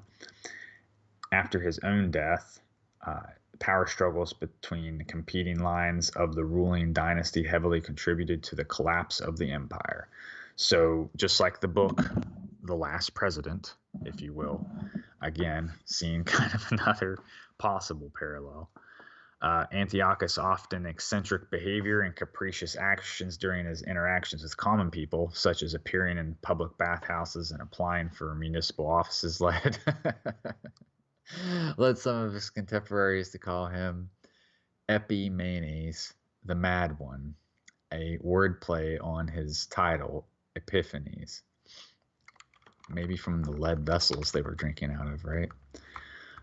His rise to power. This could also shed some clues. Antiochus was a member of the Greek-speaking Seleucid dynasty and was the son of the potential successor, Antiochus III the Great, just like Cyrus and Sargon. They always wanted to grab that title, right? And as such, he became a political hostage of the Roman Republic following the Treaty of Apamea in 188. Oh, there's the 88. And his older brother, Seleucus IV Philopator, followed his father onto the throne in 187 BC. And Antiochus was exchanged. Murder. Sorry. Oh. Go on. Well, see, numbers, that one didn't come out to me. 187 means murder, and like if in the cop gang community or whatever. Anyway. And let's see. And Antiochus was exchanged for his nephew Demetrius I Soter, the son and heir of Seleucus. After this, Antiochus lived in Athens and was there when his brother was assassinated, or 187, in 175 BC. All right. Seleucus was assassinated in September 175 by the usurper Heliodorus, who presumably hoped to dominate the regency. However, with the help of King Eumenes II of Pergamon, Antiochus traveled from Athens through Asia Minor and reached Syria by November 175 BC. Seleucus' legitimate heir, Demetrius I Soter, was still a hostage in Rome. So Antiochus seized the throne for himself, proclaiming himself co-regent, and another son of Seleucus, an infant named Antiochus, whom he then murdered in 170 BC. So this is kind of interesting too, because this reminds me of what we read in Daniel about the three horns being replaced by one. You know, it seems like there might be some type of power vacuum or power struggle kind of thing we witness, where these these demonic kingdoms start vying for the crown, as it were. And so maybe that's kind of what we'll see, is how these horns get replaced, you know. Mm-hmm. Just noticing the patterns that are always there, you know. After his ascension, Antiochus took care to maintain good relations with the Roman Republic, sending an embassy to Rome, in 173, with a part of the unpaid indemnity still owed from the 188 Treaty of Apamea. While there, the embassy secured a renewed treaty of friendship and alliance with Rome. This is starting to sound a lot like the Jerusalem embassy thing. Greatly helped by the fact Antiochus had come to power with the help of Eumenes II, Rome's principal ally in the region, the guardians of King Ptolemy VI, Philometor, demanded the return of Syria in 170, declaring war on Seleucids and the assumption that the kingdom was divided after Antiochus's murder of his nephew. However, Antiochus had prepared more thoroughly and launched a preemptive strike against Egypt, defeating a Ptolemaic force and seizing Pelusium. He then advanced into Egypt proper, conquering all but Alexandria and capturing King Ptolemy. This was partially achieved because Rome, Egypt's traditional ally, was embroiled in the Third Macedonian War and was not willing to become involved elsewhere. To avoid alarming Rome, Antiochus allowed Ptolemy VI to continue ruling as puppet king from Memphis. Upon Antiochus's withdrawal, the city of Alexandria chose a new king, one of Ptolemy's brothers, also named Ptolemy. This one's the Whoa, eighth. why would you name your kids the same name? Hey, it'll be Ptolemy, and you'll be Ptolemy. Remember the generational possession. This kind of, if you're trying to maintain a demonic influence, things like names make a big difference. I'm sure Jezebel and her father both shared that same title. And so the Ptolemy brothers agreed to rule Egypt jointly instead of fighting a civil war. In 168, Antiochus led a second attack on Egypt and also sent a fleet to capture Cyprus. Before he reached Alexandria, his path was blocked by a single elderly Roman ambassador named Gaius Popillius Laenus, who delivered a message from the Roman Senate directing Antiochus to withdraw his armies from Egypt and Cyprus or consider himself in a state of war with the Roman Republic. Mind you, they had just did this treaty, and he had even paid money to do this. So, pardon me. Okay, and delivered a message to the Roman Senate, consider him to be at war. Antiochus said that he would discuss it with his council, whereupon the Roman envoy drew a line in the sand around Antiochus and said, "Before you leave this circle, give me a reply that I could take back to the Roman Senate." This implied Rome would declare war if the king stepped out of the circle without committing to leave Egypt immediately. Weighing his options, Antiochus decided to withdraw. Only then did Pompilius agree to shake hands with him. Wow, that's pretty interesting. Okay, here's the part that is probably really good for us to read tonight. The persecution of the Jews. So this means us, folks. The Seleucids, like the Ptolemies before them, held a mild suzerainty is a relationship in which... Yeah, I've never seen this word before. It is a relationship in which one state or another politely controls the foreign policy and relations of the... Oh, so this is how Israel is over the United States, essentially. While we have eternal autonomy, they control us. Okay, so this is interesting that they had this over Judea. Now Judea has that over us. Okay, so the Seleucids, like the Ptolemies before them, held a mild suzerainty over Judea. They respected Jewish culture and protected Jewish institutions. This policy was drastically reversed by Antiochus IV, resulting in harsh persecutions and revolt against his rule, the Maccabean Revolt. So this is pretty interesting. In fact, I guess you could still say that maybe the United States kind of had this role today over Judea, even though it seems to be the other way around. I mean, you could almost say that that's another parallel then. I just never heard of this term before. Suzerainty. Suzerainty. I was about to drop the link. I'm sorry, guys. I'm in the habit now, and I can't even do it. Okay, they can. Book of Maccabees Look is it up. cited here. Pardon? I said people can look it up. I know. I was just People really can into it. get In the into habit now. search, or we can drop the links later. If they're interested, they can come in the Discord and say, hey, what was that link? And we'll give it to them. Okie dokie. This has actually got a portion of the Book of Maccabees listed here, so let's jump into this. According to the authors of the Book of Maccabees, while Antiochus was busy in Egypt, a rumor spread that he had been killed.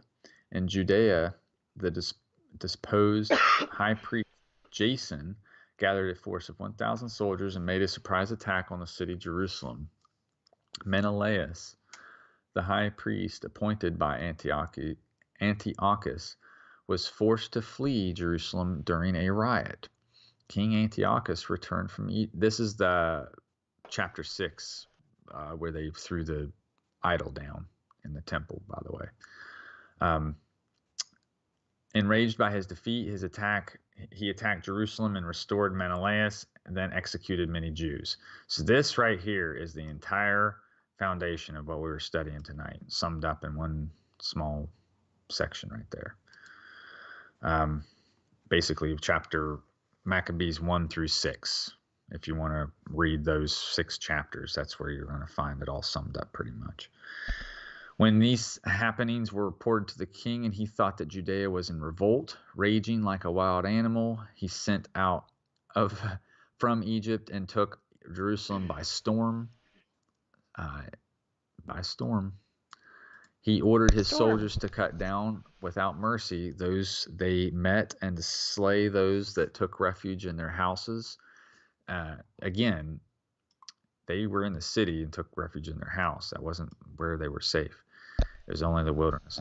They were a massacre of young and old, a killing of women and children, a slaughter of virgins and infants. In the space of 3 days, 8,000 were lost, 40,000 meeting a violent death, and the same number being sold into slavery, captivity. So that's, 3 days. 3-day slaughter. So when Christ refers to the winter, pray that your departure not be in the winter or on the Sabbath, this is exactly what he's talking about, is this right here, but in a future context. So Antiochus decided to side with the Hellenized Jews. And, well, what is a Hellenized Jew? It is Hellenistic Judaism was a form of Judaism in classical antiquity that combined Jewish religious tradition with elements of Greek culture until the fall of Western Roman Empire and the early Muslim conquests of the Eastern Mediterranean. The main centers of Hellenistic Judaism were Alexandria, etc. So in other words, sounds like they were influenced by Alexander the Great in a sense. So they mixed with the other cultures, in other words. In order to consolidate his empire and strengthen his hold over the region, he outlawed Jewish religious rites and traditions kept by observant Jews, so you weren't allowed to keep the law or the Sabbath, and ordered the worship of Zeus as the supreme god. This was anathema to the Jews, and they refused, so Antiochus sent an army to enforce his decree. The city of Jerusalem was destroyed. Because of the resistance, many were slaughtered, and Antiochus established a military Greek citadel called Acra. And I think that's along the Mediterranean, like around the coast, I think. The date of Antiochus's persecution of the Jews in Jerusalem is variously given as 168 or 167. And by the way, it happened like I think November 30th, essentially. So it was like around this time of year. The dates for feast days always change anyway. Yeah, that's one of the problems. So real quick, since you mentioned that, I think since there's a lot of calendars too, if anyone's ever feeling overwhelmed about when exactly, I think it's okay to just say, I'm in the right time of year for some of these feasts, especially in the beginning when we're just learning. Yeah, get it in the right season, right time of year. Maybe you practice the the Feast of Sukkot earlier in October, and some said, oh, but according to the Enochian calendar, it's on Halloween. Well, that's cool. You could practice it twice or not. Just don't stress. I just don't think we need to stress. I think we just need to get the right season to start with, and we can go from there. Well, and that's probably why, and everybody likes to get hung up on, well, nobody knows the day. Well, we just read in First Thessalonians, sure, but you're to know the season. And so if the day changes every year, then who's going to ever get that right? Unless you're a serious student and you're doing, future predictions in years and years to come, right? You may get lucky and get it right, but you still don't know what year. You might have the day written down somewhere, but the point is to get the season right. In other words, know the signs and the season. And because, Passover this year is not going to be the same day it was last year. So the point is not to know the day, but to know the season. And so okay, good. These are all like a fire drill, if you will.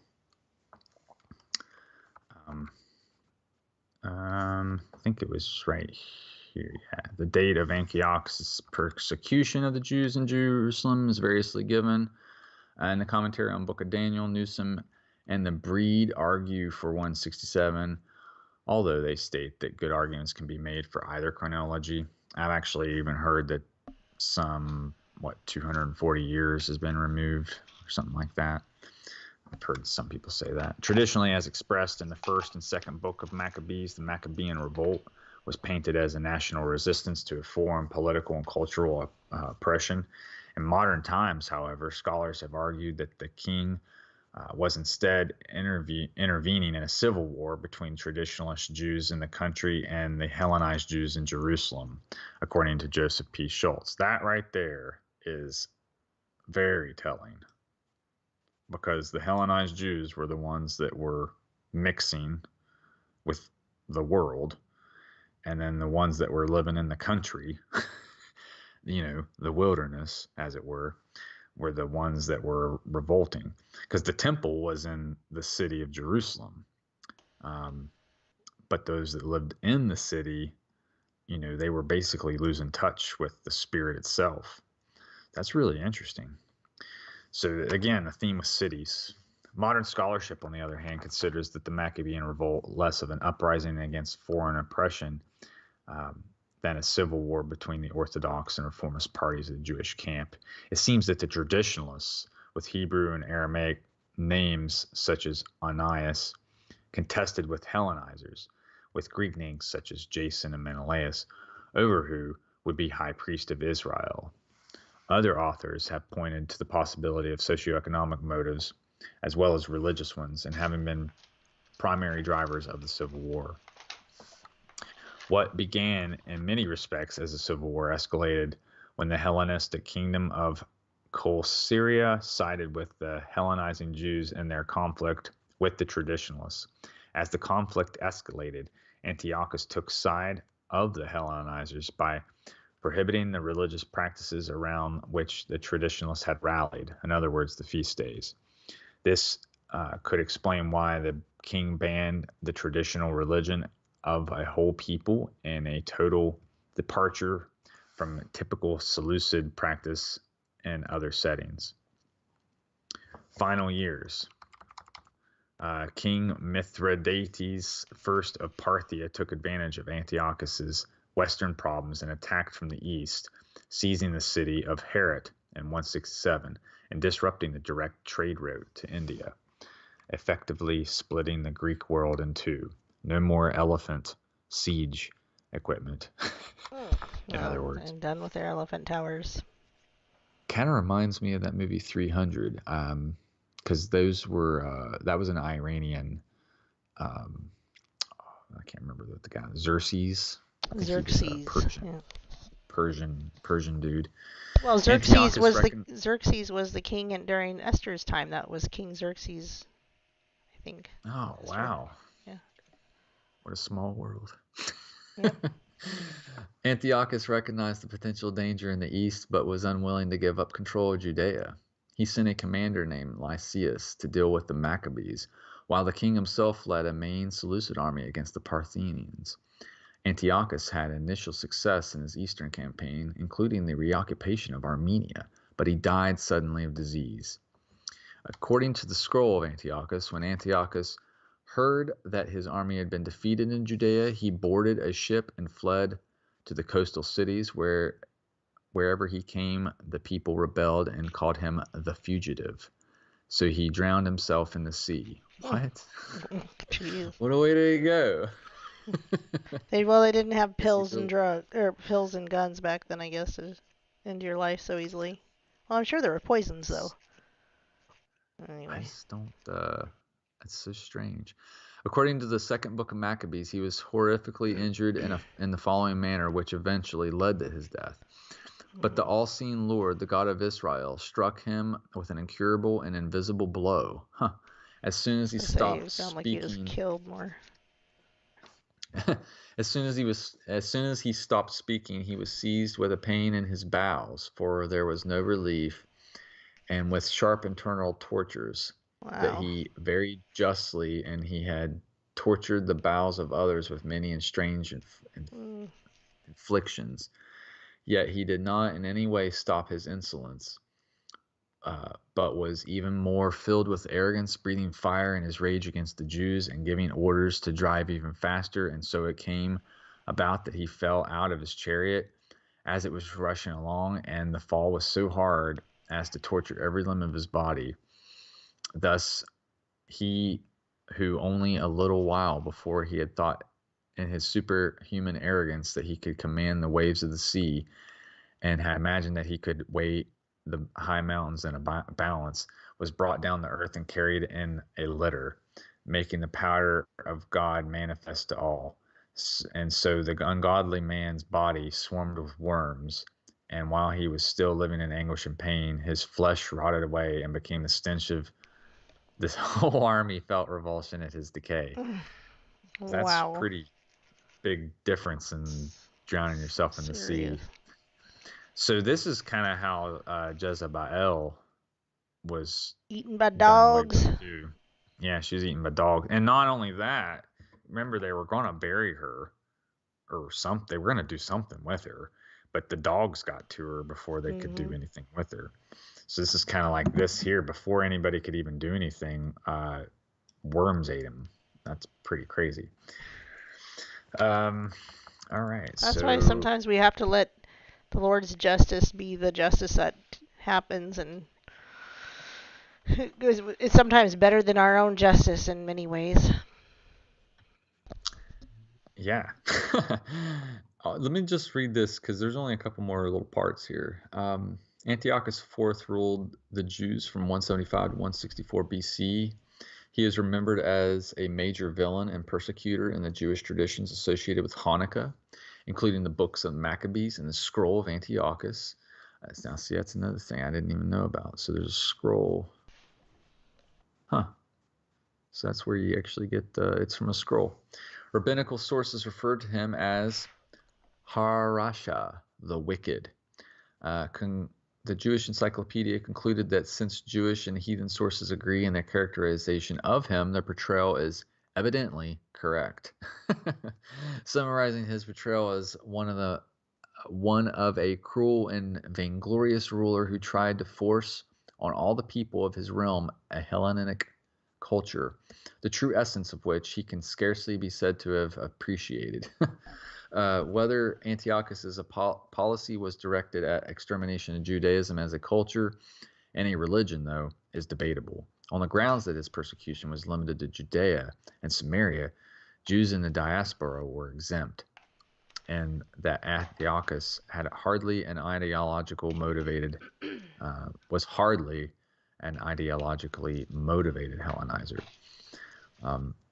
Heinrich Gruen suggests that instead, he was driven more by pragmatics, such as the need to gather income from Judea. Antiochus was the first Seleucid king to use divine epithets on coins, again, part of the mark of the beast, perhaps inspired by the Bactrian Hellenistic kings who had earlier done so, or else building on the ruler cult that his father Antiochus the Great had codified within the Seleucid Empire. These epithets included manifest God, and after his defeat of Egypt, bringer of victory.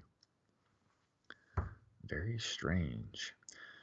So there you have it. That's the villain of the story.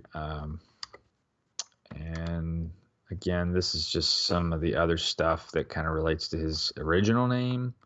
Mithridates is kind of another title that they seem to carry, given by the Mithra. So, we can kind of see that even this wasn't really his real name, probably. But these are all examples of what they call theophoric names. So I'll briefly read a little bit about this just to kind of help understand what was going on here. It embeds the name of God, both invoking and displaying the protection of that deity. For example, names embedding Apollo, such as Polyonus or Apollodorus, existed in Greek antiquity. Theophoric personal names containing the name of a god in whose care the individual is entrusted, or a generic word for God, were also exceedingly common in ancient Near Eastern and Mesopotamia. Some names of the theophoric origin remain common today, such as Theodore, Theo, God, Dor, origin of word compound in Greek, doron, meaning gift, hence God's gift, Theodorus, or less recognizably as Jonathan, from Hebrew Yonatan, Yehanatan, meaning Yahweh has given. That's cool. I didn't ever know that. So, there's some more examples here. These ones aren't as relevant, of course, but you can see that this was quite common. So, again, I'm not trying to make people mad by picking on Trump, but again, we got to look at his parents. The name that they used, right? They called themselves Christ. Oh, so didn't know about that. Yeah, his mom. I think his mom's last name was that. Was Christ? I could be wrong. Yeah, hold on. Let's find this. Let's look at this. Parents. Where are they at here? If you see it before I do, just tell me where it's at. I'm trying to find it. Maybe just say Trump's parents' last surname or something. I don't know. Well, here's Fred. Here's Fred Trump. So maybe it'll show his wife. Yeah, hold on. Okay, so this is the one. Yeah, Elizabeth Christ Trump. There it is. Oh, did I miss it already? It was at the very top. Oh, jeez, I just dropped something. Where? It was at the very top. So you said... Like the second paragraph. Oh, word. Okay. So yeah, right there, Elizabeth Christ Trump, a German businesswoman considered the matriarch of the Trump family. Boom, boom, boom. It's weird too, because she died on 6/6/1966. Shut up. You can't make this stuff up. Oh my gosh. So the Christ, the founder of Trump's dynasty, Elizabeth Marie Christ, died on 6/6/1966. You can't make this stuff up, folks. Yet Trump supporters will ignore that completely. Oh, that doesn't mean anything. If it was Hillary Clinton's mom, that would mean everything. I guess the numbers only matter when it supports and not takes away. But anyway, just weird. I didn't even plan that, so that was just a weird thing. But see, this is the thing. That's why they kind of have these names, because it's an example of what we call a theophoric name. So, right here is an example of it. And so this is just a modern version of what they had then. So again, I don't know, call me crazy. Maybe I'm a bit of a skeptic, but if we weren't living in such interesting times, I would be inclined to agree. But I don't know. To me, and yeah, see, referring to other gods. So here's another example: Jezebel, glory to Baal. Exactly. So even just saying her name says this, That's what that means. So I don't even like saying their names because that's Yeah. what their names mean, are glorifying another god. Right. Um, but anyway, there we go. Of course, I didn't even know that Mark meant Mars somehow. I never heard that one before either. Hmm. Marcus, apparently, meaning warlike. Oh, well, Mark of the beast. So, yeah, There you go. something See? happens during wartime. It's just a little bit of word study. But anyway, as you can see, that's always worth a rabbit hole jump. And I'm sure we're probably like racking up time. So, It's did you need me to wrap things up? 9:52 for you. It's 7:52. Well, how much more did you want to cover? We might as well finish what you had. Yeah, I mean, I didn't have a whole lot. So these are some more notes. And I think we probably already covered some of this stuff. But again, through the Maccabees, actually, we didn't actually read chapter. I should have read chapter 1. I'm sorry, or the earlier parts of it. But this is where it relates back to Matthew 24, Luke 21, and Mark 13 that we were reading last week. So these will all loop back into those. And so let them which be in Judea flee into the mountains, like we were talking about earlier. Okay, so this is a continuing of that. Let him which is on the housetop not come down to take anything out of his house. And Maccabees, this is let those that were building houses return.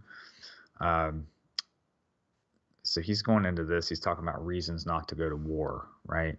So people were saying, oh, I have bought a house, or I've just got married, or I have a faint heart. I can't, do this or that. He goes through all these different reasons people had. Neither let him which is in the field return back. In Maccabees, it's those planting vineyards, return. What man has planted a vineyard, return to the house. What man has betrothed a wife, return home. Those who have betrothed wives or fearful, and return. Woe to them that are with child, and to them that give suck in those days. Well, what was Antiochus doing? He was killing the young, right? So woe to those that had child in those days, because if you were circumcising your child, that right there was your death warrant. And right? same in Jesus' time when they were killing all the 2-year-olds. So I think this goes to show that these things happen more than once. That I would say that doesn't mean this is the end times. This could be another cycle. Well, either way, I mean, that's the point of things repeating. Because if they were just one off, it wouldn't be so obvious, right? But when things repeat like that in a cycle, I think it is for a purpose of learning. There's another one here with First Maccabees 160, at which time, according to the king's commandment, they put to death certain women that circumcised children, and they hang the infants about their necks. I mean, they were doing some really just unspeakable things. And so that's why he's saying, pray that your escape not be on the Sabbath day. These folks it was the Sabbath day when this happened to everybody. So nobody was ready for it. They were all like trying to relax. This would be like if, this happened tomorrow, to everybody, and we were keeping the Sabbath. So that's the kind of thing that, they were going up against. So, they weren't allowed to keep the feast days. They weren't allowed to keep their laws, etc. First Maccabees 145, forbid burnt offerings and daily sacrifice, and drink offerings in the temple, and that they should profane the Sabbaths and the festival days. So, not just the Sabbath and the day of the week, but then also the festival days, which were the feast days. First Maccabees 2:34, and they said, we will not come forth to fight, neither will we do the king's commandment to profane the Sabbath day. 38, so that the king rose up against them in battle on the Sabbath and slew them with their wives and their children and their cattle and the numbers of 1,000 people. 41. At that time they decreed, saying, whosoever shall come to make battle with us on the Sabbath day, we will fight against them. So there were people that did fight back, actually. Luke 21:20, when you see Jerusalem compassed with armies, then know that desolation thereof draws nigh, which in this time was Antiochus Epiphanes. Now, this is where I've actually had family members that don't think that this is the end of days. they think they're preterist. In other words, they think that this all fulfilled the book of Revelations, that it's already happened. Right. And I think that's scary thinking. I agree. Because if you think that this is already the millennial reign, then whew. Yeah, this is not that. This I don't see this. Yeah, this is 1,000 years apiece. Boy, oh boy. Yeah, well, we got more in store, huh? So I think it's really risky to think that. But there's people out there that are really into that, and I think it's because it's too scary for them to think otherwise. But that would be your example of a Hellenistic Jew. You know, it's one that mixed with the world to the point that they don't keep the feast days, they don't keep the Sabbath. You know, this same guy has a Christmas tree. You see what I mean? So right. Probably a Catholic. Yeah. Just kidding. No, but just joking. You know, I mean, a great guy, but you know.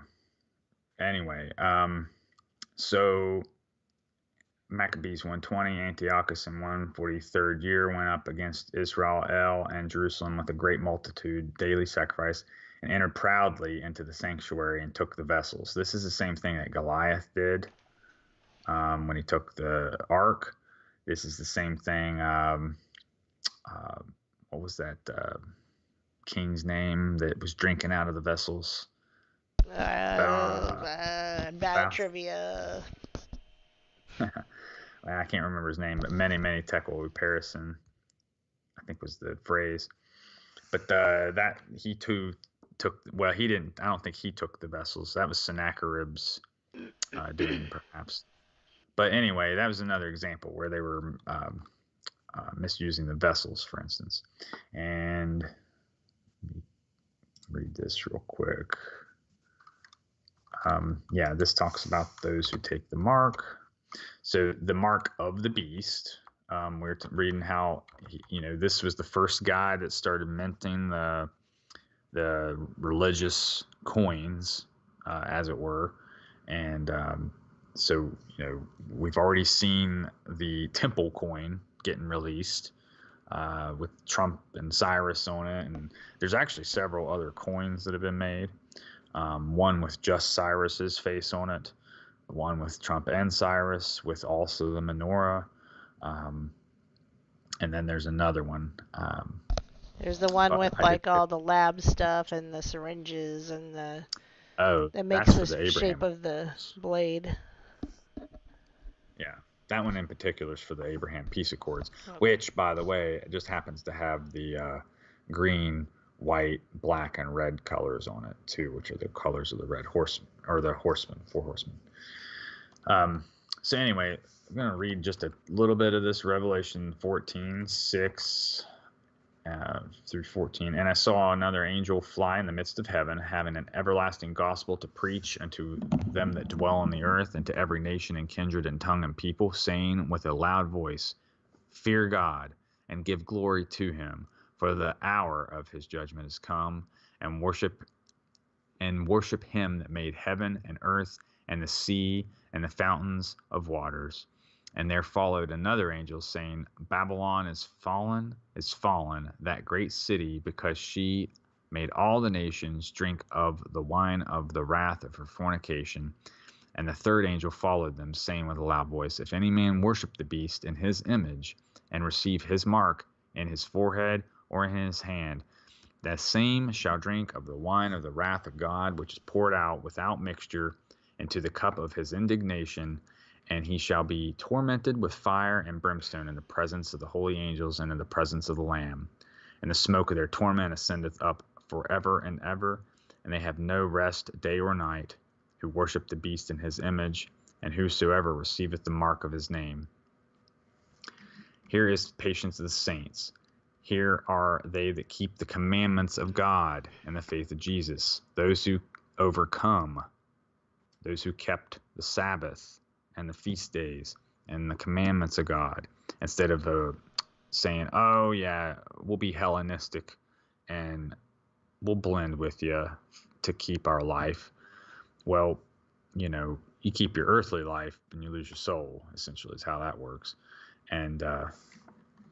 And I heard a voice from heaven saying unto me, write, blessed are the dead which die in the Lord from henceforth.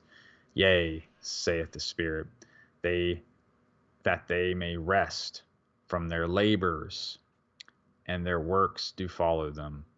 And I looked, and behold, a white cloud, and upon the cloud one sat like unto the Son of Man, having on his head a golden crown, and in his hand a sharp sickle.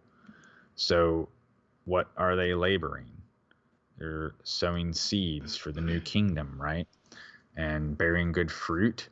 So, you know, the harvest is coming in the midst of this tribulation, you know, as Babylon is falling, as these toes, as the iron and the clay and the seed that mingleth, as all this is taking place. And then you read in, what was it, another version of Daniel, was it 4, where the toes and all the metal had been broken into pieces on the summer threshing floor, you know. So we get a lot of clues here. Yeah. Kinda, Brenda says, were you talking about the Belshazzar feast where there was the writing on the wall? Yeah, that's it. That's the guy. That name went through my head, but I couldn't pronounce it correctly. Belshazzar. Thank you very much. Now, he didn't get the vessels, I don't think. He was just like hanging out, and I think they fetched him. He was having like a debaucherous party or something like that. But yeah, that's the guy. Way to go, Brenda. Yeah, thanks, man. I appreciate that. So, you know, we see here, let me see. Here it is. And the third angel followed them, saying with a loud voice, if any man worship the beast in his image. Okay, so the beast meaning this kingdom, Hellenistic Jews, they were worshiping the beast's kingdom because they were mixing with it, right? So there you go there. And or the person, you know, he's making this image and putting it in the temple, right, on the altar, and or we got the coin, but in order to get into the temple, you got to have the coin with the image on it, right? So that can fit, and then receive his mark on their forehead or in their hand. Well, as we've read in the past, when we started getting into the feast days, Deuteronomy talks about having the law as frontlets to your eyes, and commandments strapped to your hand, right? So you're doing the commandments as part of your actions and your thinking. So you have it in your head and in your hand. So I really do think the chip thing's probably part of this in the future also, probably. But I don't honestly think it even because, you know, this vaccine thing, I think, is it. I don't think it even has to go as far as a chip. I think the chip thing, you know, just like I said, it's probably part and parcel of it. But it may not even get that far. I mean, because, you know, this might be it, in other words. So that's just my interpretation, is that you can still be in the belly of the beast, and you know, have his mark in your forehead and your hand by still being in the city when this all takes place, because you won't have the strength to leave. You see, you'll want to stay there. So I think that's why we should at least mentally prepare for the possibility of having to leave. Because after hearing Fauci today talk the way he did, you know, saying all people shouldn't wait 6-8 months to get it, you know. I'm thinking, you buddy, you better nobody will know where I'm at. But yeah, the secret places indeed, you know. So I'm just encouraging folks. I'm not trying to scare people, but I mean, in a little bit, yeah, maybe. But it's something we should take seriously, in other words. It's not a hollow, it wasn't a hollow thing, you know. Jesus wouldn't have said it otherwise. And so this, I didn't want to go through all of Matthew 24 again, but he did have some good notes here. So I would encourage anybody that's, you know, really into studying this stuff to, you know, take a screenshot of this, or find Leland Jones's YouTube channel on YouTube, and he's got a lot of playlists built for this stuff. He's been covering these things since like 2014, 2015, and a lot of his videos have in fact aged well. In other words, he's not making a lot of you know, people always calculating the dates of things and things like that. It's not like that. His stuff kind of builds on itself. You know, he's really focusing on the feast days and things like that a lot of times, and he's got some good stuff on the 144,000, etc. But there's a big emphasis on overcoming. And so, you know, part of overcoming is having those virtues of God embodied within you, you know, carrying out the commandments.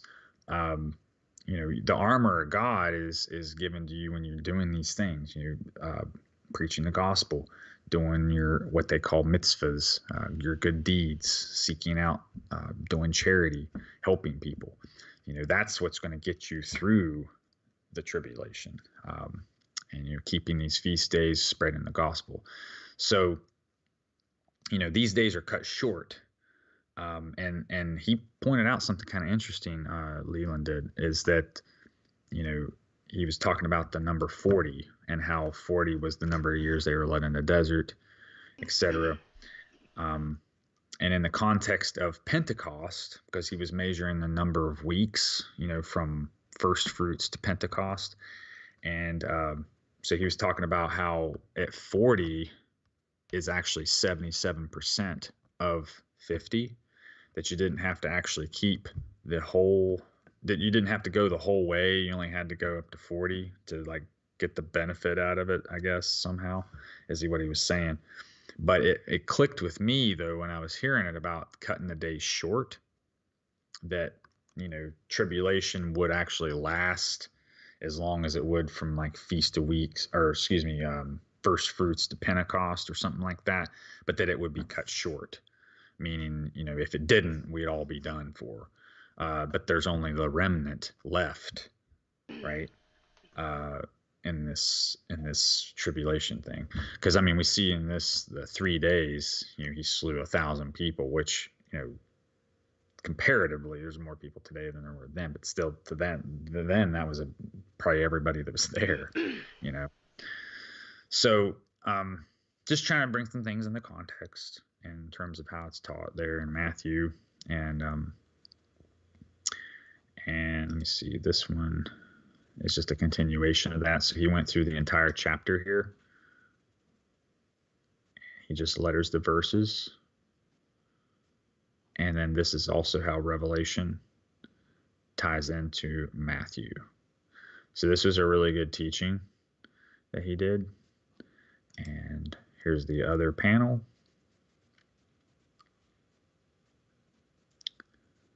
And again, your moon becoming blood. These are your blood moons. And then next time we meet, we'll be focusing on the menorah itself a little bit more. And he is the same guy that created this nice graphic that showed the menorah with all the eclipses and stuff. So we'll be able to start mapping that out a little bit and showing how that relates, and talking about Hanukkah more in depth. Not the bad parts of Hanukkah, but the good parts, which, okay. And so this is kind of the conclusion of it here with your wedding. And that's who gets to attend the supper of the Lamb, are the overcomers, as it were. And and the resurrection and all those things occur as well. So this is really, it was really great getting exposed to this guy's teachings here. So I just wanted to promote him a little bit on that. And I must have left that up on accident. I didn't need to cover that. We already talked about the storm. Yes, we did. The storm. So, and there's one more mention actually that is worth, let's see real quick, Bible winter ship. This is the one last winter reference I wanted to do. Okay, so Acts 28:11. Yeah. Okay. After then, 3 months, we sailed in a ship having wintered in an island, Alexandrian, with a figurehead of Dorsky. That's actually not what I was looking for. Find it real quick. This would be the last thing I wanted to show.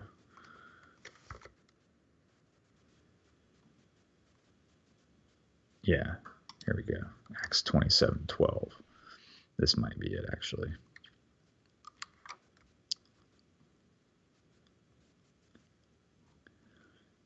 Okay, but contrary to Paul's advice, the centurion was persuaded by the pilot and the owner of the ship. Since the harbor was unsuitable to winter in, the majority decided to sail on if somehow they could reach Phoenix to winter there. Phoenix was a harbor in Crete facing both southwest and northwest. When a gentle south wind began to blow, they thought they had their opportunity. So they weighed anchor and sailed along, hugging the coast of Crete. This word opportunity right here, that's also when the sudden destruction, 1 Thessalonians, I think that's kind of the same word they use there. That's interesting, though. I didn't realize that was Phoenix,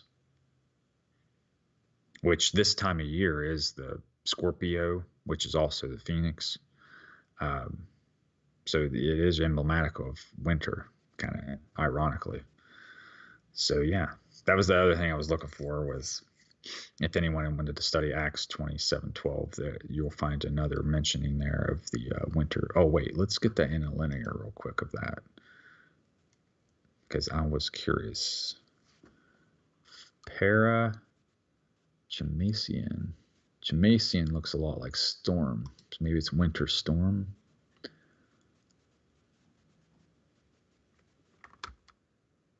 Let's go to this Strong's here. A wintering, spending the winter. Parakamesia. Parakamesia. This is a fun word to say. Hard word to say. If you're saying it right. Oh, yeah. There it is. Parakamesia. You're right. I don't have a clue if I said it correctly. Well, it gave you the phonetic spelling, and that's how it sounded.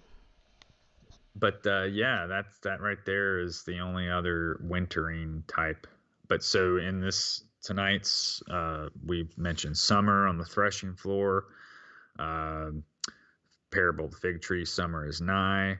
1 Thessalonians, we are to know the season. And then here, wintering with the boat. And then there's also pray that your parts should not be in the winter or on the Sabbath, which if, we had only ever read out of a King James, we'd still be a mystery of the Hanukkah is a mystery for most people. So the book of Maccabees really does illuminate that a lot. So, I'm really hope you can talk to your family about this now and maybe relate. The reason I won't be able to is because my dad can take scripture and make it somehow justify the entire Catholic Church. So how am I going to take scripture and help him see that, the Christmas season shouldn't be celebrated the way it is if he can take scripture and say, well, this proves the Catholic Church is right. So it's almost like we just have to move on from it and not talk about it. me and my dad. Well, how does one honor thy mother and thy father and still, you know, like what if we know they're wrong about something like this or whatever? How do we reconcile that? We were For talking about that what before I the do show. is I pray for them, and I don't tell them what to do. So, like, for instance, in the video I made last night, I wasn't telling anyone that was watching what to do. I'm I'm not telling you or anybody what they should do. I just said this is my experience and what I've decided to do. But my parents' personal offense was that I think that they feel that because I'm doing that, I think that they're doing something. Well, and I do think they're doing something pagan. But I'm not saying you are doing something pagan and you need to stop doing it. And so the way I honor my mother and father, if they can settle down, which they have, is I can say, I'm not telling you what to do. I'm telling you what I want to do. And that's my decision for me and my family. So I'm still letting them, I don't go to their house and say, wow, that tree is just, do you know what that means? I just let them have their tree. I just let them do those things. I feel you, man. I mean, you can't really say much to them. I'm sure they get defensive pretty fast. They do. They But do. you know, until we read this stuff tonight, I didn't realize that there was this distinction between the Hellenistic Jews and the ones that lived in the country. So, you know, I guess that's kind of what we see today is like the folks that say they're Christians, but yet they're putting up Christmas trees and stuff. I've even been to churches that they have Oh, Christmas trees up. every church does it. And in fact, So that right there is the first your church I Hellenistic started stuff. back to that I loved, they have this huge ceiling and this huge tree, and I'd take my pictures of my girls next to that tree every year. It takes time. We can't. It's just like the flat earthers, and they were so mean to me. They're like, if you don't already believe in flat earth, then you haven't really gone down the rabbit hole.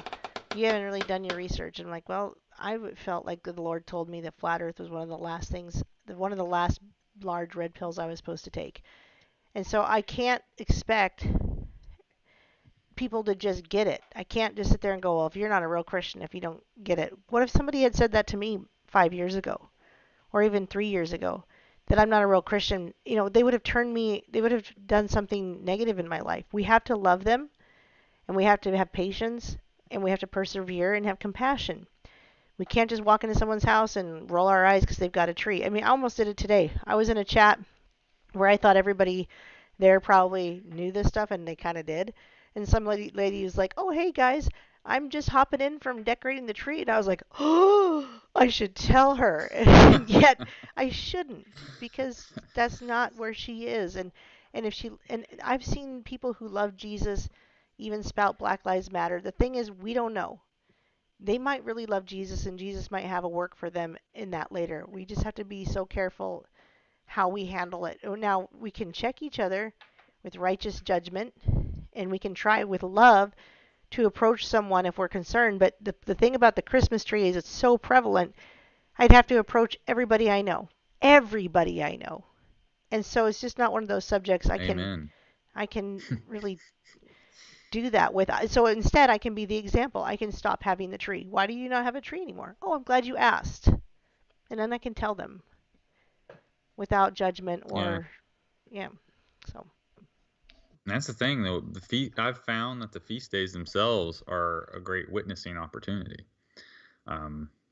And it's strange because I don't go around saying, well, I'm a Jew or anything like that. But just talking about it, people assume you are. Yes, And it's funny because it's like, hey, that's the best compliment anybody could really give me is that you're a Jew and you're not. because you're keeping to the yeah. Your fruits. And I didn't understand that either. I have a friend and I just loved it. She sent me a text today about how much she loved the video I posted last night just about this topic of my experience with quitting Christmas. And she's like, that's so good. She goes, I haven't celebrated Christmas for 5 years. And I remember thinking kind of like, she's weird. She attends this like Christian Hebrew school church thing. I don't understand what that's about. And I don't think they really know what they're doing. Kind of felt that way. But now that I understand from that aspect, I see why she was doing that, and she was way ahead of me. And here I was like, I don't think that makes any sense. Like, to Amen. me, I thought it was kind of stepping backwards. Like, we're Christians now. We don't do that kind of stuff. Like, what? Why do they want to be so involved with the law? And yet, when you learn about it, it's not the law that we're trying to be involved with. And that's where my parents get hung up. My mom especially. She's like, well, if you're gonna celebrate the feast, then you need to do the rituals. And I'm like, well, Yeah, but that's the thing. Christ actually fulfilled the feasts because he became the sacrifice for the feasts. So, I mean, it's actually keeping the feast is like the best way to show your Thanksgiving attitude, in my opinion. right. You know, And the rituals that she's talking about, I said, I said, I can bring out the Bible and read scripture, and I think that's a good idea, but I don't need to do rituals like the Jews did. And she thinks I do. She's like, well, if you're going to keep the feast, you need to do all these rituals. And I'm like, but I don't it's think the so. grace element. Yeah. Don't you think it's just cool that we can go and put up a tent and bake a cake or whatever and throw it in the fire? I mean, whatever. And it might not be the exact right day, but we're just celebrating something different. We're not cooking ham on a day that's meant to be a pagan holiday. We're not putting a tree up that literally is satanic Well, it on a day says that's that pagan. he wants you to be a peculiar people. Right. He doesn't want you to be like everybody else. And that's just, that's the thing. And he says the world will hate you for preaching the gospel, for keeping the Sabbath, for doing the things that he says, if you were of the world, if you were a Hellenistic Jew, they would love you, right? Right. So if you're keeping the laws, then they're not going to like you. The lawless one doesn't want to keep the laws. Mm-hmm. So that's why he is the lawless one. So that makes a lot of sense now, because he's not keeping the laws of God or the feast days. So that's the thing. I think the feast days really just I think those are the 7 seals of the Bible. They really are what unlock everything, I think, because so much just starts pouring out of it. I never really understood the Bible nearly as much until I started doing that. And what's weird is, stopped with the Christmas, just like you were saying years ago, stopped just in a rebellious sense. Didn't even understand why, right? I just knew it was wrong. Yeah. And then it's like slowly over time, I was like, well, I'm, start keeping the Sabbath on Saturday. And then it grew into the feast days. And it's like, wow, now the stories make a lot more sense. Right. And then you told me something about pork and everything, and I was like, oh, come on. And just like somebody said in the chat, like, we're allowed to eat those things now. Fine if you want to. No, we are not telling you, right? Like, just like you didn't tell me not to eat it. You didn't say, Aaron, you should really stop eating pork. It sounds like you have a lot of pork in your diet. Instead, I just listened to you, and I was like, I started thinking about it. I'm like, man, I have a lot of pork in my diet. You didn't tell me that. I just thought about it.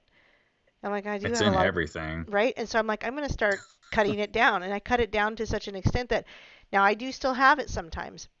But I'm not like, I had it daily. We were eating it almost daily, breakfast, lunch, and dinner. I didn't even realize it had become like the main staple of food in our lives. And you talked about it, brought it up, and again, I'll remind everybody, he didn't say, Aaron, you should stop eating pork. I can tell that you have a lot of pork in your diet. Instead, he was an example, and I thought about the pork in my diet, and I'm like, it's so rare now that I pretty much actually say no if somebody's going to cook pork. I'm like, I'd rather not. I'm just going to not have that. And they've gotten used to it because I've told them I don't just spring it on somebody now like, oh, how dare you're having pork. I'm like, no, I'm just trying to avoid it. And nobody seems offended by that. It's a good witnessing opportunity too. I mean, I understand that it's tricky sometimes to maneuver it, but just like those folks that you had an encounter with said, well, you're not a real Christian if you don't believe in the flat earth or whatever. Well, is it on us for not believing that, or is it on them for not being able to package that in such a way that they can, you know what I mean? Like, we got to learn how to adapt our message and be fishers of men. And instead of stinging people with the law, right? Like it says in Joshua, we're not even supposed to speak the law. We're just supposed to do it. Yes, just be an example. Yeah. And so, So that's why I can't debate these things. Like, I can't debate flat Earth because I don't have the scripture, I don't have the knowledge, and I haven't flown to space. So I can't prove that it is or isn't, and I can't debate it. I just feel that that's the truth. I've listened to people talk about it, and it's the same with Christmas. I've listened to people. I mean, I took a few notes, and the reason I made a video last night about it is that whole see one, do one, teach one is so that I could actually maybe talk more about it. So I took a few notes from some videos, rewatched them, and then did a video last night talking about it myself. But it's not how much really should we even debate people about some of these things? Should we even really be debating? Should we just be trying to say, you know what, this is just how I'm choosing to live, and I'd be, my dad even said, he's like, I'd be happy to discuss this with you scripturally, but how can I? But he's not, because the first thing he said to me, oh, you have a Dewey Rames version. That's cool. That's the Bible I have. On the left there it says Dewey Rames. Anyway, oh, my dad says, I sent him a video, and he goes, this guy's full of it, but I'd be happy to talk with you about it. And I'm like, no, you wouldn't. You just told me the guy that I felt could say it better than I can is full of it. And so, again, he's my dad, and he said, how do you honor your mother and father? And the best way is for me to just let them continue to believe what they believe, not argue, not debate. And because I even said there's no reason in sitting down and debating this. You just told me the guy's full of it. You've already got you're convicted, and so am I. So, and what's sad is his disappointment in that he said he hoped I wouldn't share what I think with people, which is what bummed me out. That actually brought me to tears. I was like, my dad's disappointed in me, and he doesn't want me to share what I believe about this. That was the sad part. Not that he didn't like what I believed, not that he disagreed, not even if it just kind of made him mad, that he was disappointed and hoped I wouldn't share it. But the first thing I did last night was get live and share it.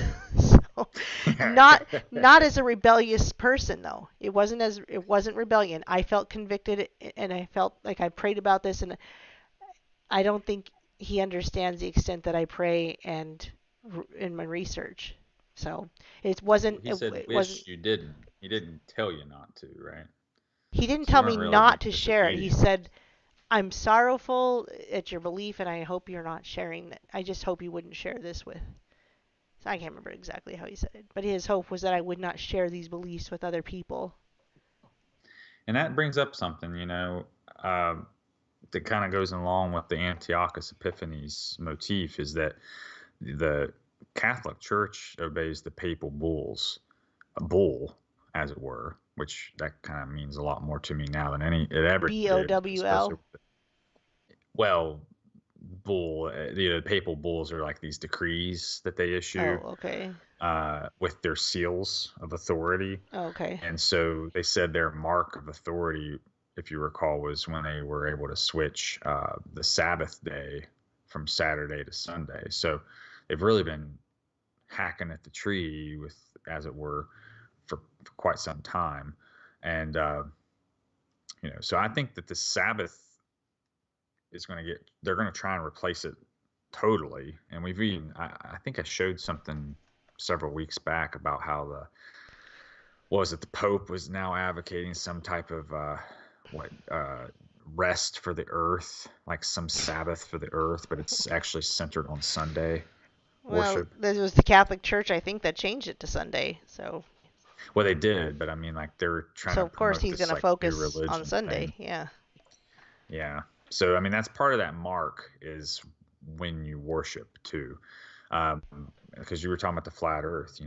Well, I'm still not on board with that totally, but I know. I was listening to the Leland today, and he was talking about, just the first few verses in Genesis when it's talking about the earth itself. It was on the fourth day that the moon and the stars, were all put there, and there wasn't any light or anything before that. So the first few days there was nothing but darkness, but the firmament was put there before the stars and the moon and the sun and all that. So it does seem to suggest that, it could in fact be some type of projection screen deal I mean, we don't really understand it, I'm sure, but yeah, I mean, I get it. There's something weird going on for sure. Um, and the sixth day, fifth day is when he made the fish and the birds, and then the sixth day is when he created man. But then, of course, he rested on the seventh day. So the first Sabbath was, the seventh day of rest from the beginning. So, these other feast days typically tell a story, and they're associated with like a miracle or a story or something that Yahweh did. And we're remembering those things when we celebrate these feasts, Right. And so the first one is just resting on Saturday. I mean, we're enjoying the Sabbath right meow from the very dawn of creation. So, like, that's the first one and most important one, I think. But the feast days just help explain the Bible a lot more in general. You going to say something? Well, I was going to say, as far as the flat Earth goes, I would just tell you or anybody, it's not salvational. Just a reminder. I mean, I know you know that, but just to remind people, it's not salvational. It's a topic of discussion that can be important. It has been salvational for some people. It has changed, like someone like Ben's when he and I, the one that does Daniel with me. Yes, ma'am. Him learning about flat Earth and the serpent seed changed his understanding of who Jesus Christ really is, and he left the Mormon church over it and was red-pilling Mormons on the way out. He didn't just walk in there and say, take my name off the books. He walked in there and said, take my names off the book, and by the way, have you heard of serpent seed? So that was something that massively changed his life, and it was amazing. It's a great story. But the flat Earth isn't that way for everybody, and for me, it definitely wasn't. That was like the last thing I was willing to look at. And when I finally did, it all just clicked. I was ready for it. I was ready to hear it. So maybe people will die thinking the earth is round, but that doesn't mean they're not saved. It doesn't mean like they didn't take enough red pills and that's it, and Jesus is going to say, depart from me, my earth was flat and you never knew. Well, I mean, our kingdom's not of this earth anyway, so for that matter, it's a temporary habitation, and it's meant to pass away. I think there will be some talk of that. I think the Lord will say, look, it was in my word, and I did teach you this. I would bet my gold and silver that the earth is flat. Well, we might be able to find some interesting things in some of the apocryphal texts, because you were talking about Enoch earlier, and Enoch definitely speaks to this. They took him up. Yes. So if you're going to find anything about flat Earth, it's going to be in Enoch, I'm sure, or whatever their shape of the Earth is. Enoch.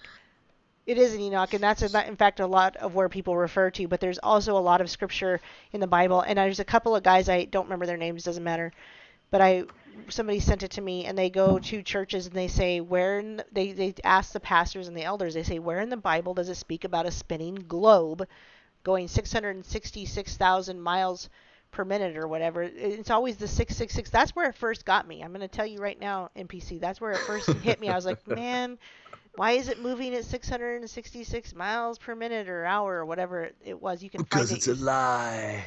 Exactly. And I'm like, why did they always got to do the 666? And there was a time where the sun was only like 1 million miles away, and then it was 30 million miles away, and now it's 93 million miles away. And there was a time where aliens lived on the moon when they were visiting people, like, we're from the moon, and then they were from Venus, and then our telescopes got better and they're like, we're from Alpha Centauri. So it's like, it's fake. It's just fake. The space is fake. Well, here's the thing. All this stuff is fake. I mean, it's not fake. It's God made, but what I mean is what they teach us is fake. Sorry, wanted to clarify. Oh, I totally understand. It's what you just helped me understand is it's the academia. It's this form of brainwashing, really. I mean, you got the medical establishment today. That's science, right? We're supposed to just take the vaccine because of science. Exactly. And so, so it's kind of the same thing. I mean, I'm not trying to seem stupid by saying something like that. What I mean is, I know what you mean. You can hide a little bit of lie and a little bit of leaven spoils the loaf kind of thing. we build up credibility with the vaccines, for instance, and then give you what's not a vaccine. It's kind of the same thing. So Right. And so, like there's other people that believe the sun is 93 million miles away, and they're Christians, and they're good Christians, and they know the Bible, and they say they can talk about the times that are going on right now and still not believe the earth is flat, and they're very on point. So, and again, it's not salvational. Blackjacks, I agree with you, it is important. Like I said, I think it might come up if we go to heaven and the Lord's like, I told you these things, I explained these things, and it won't even matter then, though. Well, we will be held accountable for every word and thought, all these things. If we taught it like erroneously, I don't think we'll be held accountable for just not believing it. But I think if we spread it false doctrine, like if we say one way or the other, with like certainty, that would be where. Okay, you and I are on a platform though, and I am saying I would bet all my gold and silver that it's flat. So that's true. I may go to heaven and the Lord's like, Aaron, well, I'm not saying that it's round though, is what I mean. Like I'm not gonna. I'd say just because I can't get there yet on the flat thing, I'm not gonna promote the other though, is what I mean. Understood. Unless I could prove that in the Word, you see what I mean? Like, because I'm still gonna go back to the Bible.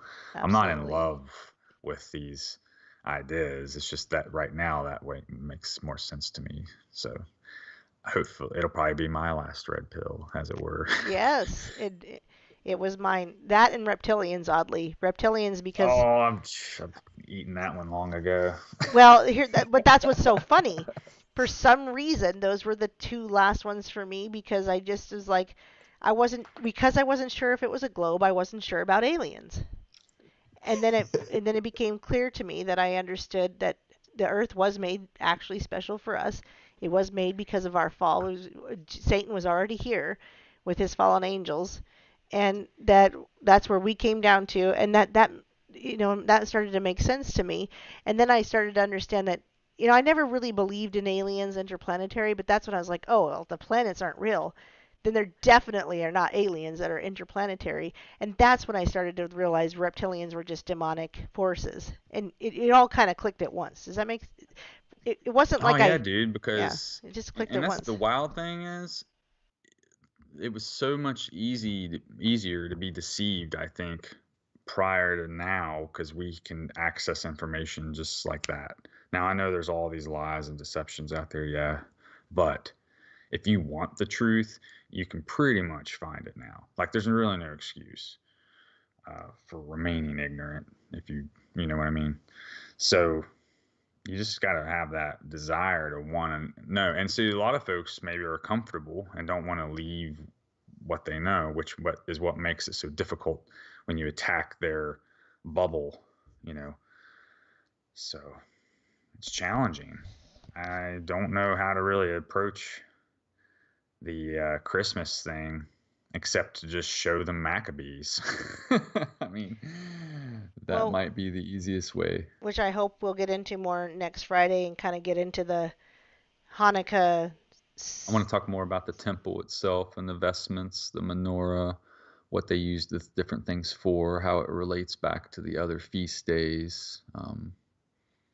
I mean, the temple itself is our body, just like it is there. And so like the holiest of holies, for instance, would be like the center of our head.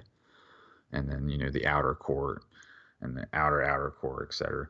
Those are like our extremities, so on and so forth. So I just like to talk about how it all meshes together and what Hanukkah is all about, Festival of Lights, etc. I'm looking forward to it because I want to learn how to practice the feast days. So I'm counting on you to teach me. Well, meow meow. We will learn together. That's exactly right. This one's a solemn one. It's not really. It is sad though. I mean, I don't want to set up expectations of it being like. I mean, we can take joy. I mean, it's a great thing to be joyful about. But there was a lot of death that day. So I mean, in a sense, it's a mourning. But their sacrifice is our salvation in that sense, is that we learn from what happened then, and that's why they wrote it down. Just So like really, Jesus' death on the cross was a yes, sacrifice for us. exactly. And we So and here's the great thing is what we can look at that and say and be sad and mourn, but then we get to be excited that he rose, that he and all the saints get overcame to it. also Yeah. that died in this way. Right. Okay, well, we're 2 hours and 40 minutes in, so it's probably a good time to Wow. quit. And it gets fun talking about things like flat Earth and reptilians because that's when I can get excited. And if you got into any of my black goo videos, and we can really talk about that someday, that'll be fun. I don't know if you started yet. You're probably pretty busy. I'm gonna try to come up with a song or two for the next show, and trying to come up with some like praise things, since it is solemn but a holiday. I'm gonna try to do what I can to make it not so droll. But yeah, so and then Gary will be coming on soon, so I would encourage anybody that has questions relating to like giants, or he knows a lot about Hanukkah also, and so good. Then we'll ask him about that too. Yeah, I'm going to try to help tie some of this into what I anticipate. Did he tell you what chapter we're going to cover, by the way? We're not. Now that I have the book. We're not covering a chapter. We're covering Christmas. Just Christmas. So if we could talk about the elves of, Santa himself. So come up with Christmas questions. Christmas. Okay. And Hanukkah, if you say, Hanukkah and Christmas questions. I'm sure he knows all about it, so it'll be great to pick his brain. And then don't forget I'm going to read his book too, because I got it here in print now, so I'll read a little bit. And don't forget, everybody, I will be with Zen Garcia on the 9th on his channel of December, and I'm bringing it up because I'm going to talk about Christmas there too. This is where I'm going to learn about Christmas and Hanukkah and the season and all these stuff from my friends that know a lot. And I love going on Zen Garcia because I get to ask questions, and he's such a graceful, peaceful guy. He's the first one that I got to ask my questions of flat Earth that gave me some time and care, because there were so many people that just were like, if you don't have flat Earth figured out, then I don't want to answer your questions. And I went on his channel, or maybe I did an interview, I can't remember, but I think I went on his channel, that's what it was, and it was live, because I remember the chat was a little bit harsh at first. They were like, if you don't already know, that kind of thing. But I said, thanks for your patience. I don't already know. And so I would like to ask questions from somebody who really has done a lot of research on this. And so I'm going to do the same thing with him about Christmas and Hanukkah and that kind of stuff on the 9th of December, which is one day after the day of my birth. And I shall be of 42 years at that point. The 8th? The 8th. Cool. I'll try to remember that. Yeah. It's a pagan thing to celebrate your birthday too. That's the one that's going to be the hardest to teach my children. They've been fine with Halloween. They've been fine with Christmas and no tree. It's going to be teaching them, well, we just don't celebrate birthdays like that anymore because, oh my gosh, they love their birthday. Well, but here's another thing is that every day's a special day, You just treat them, just come up with some type of way to substitute, like get a gift for them randomly just for whatever, like good grades or something. Right. There's easier ways. It's really, which we already do. How conditioned we are. We already do that anyway. We really do already do that.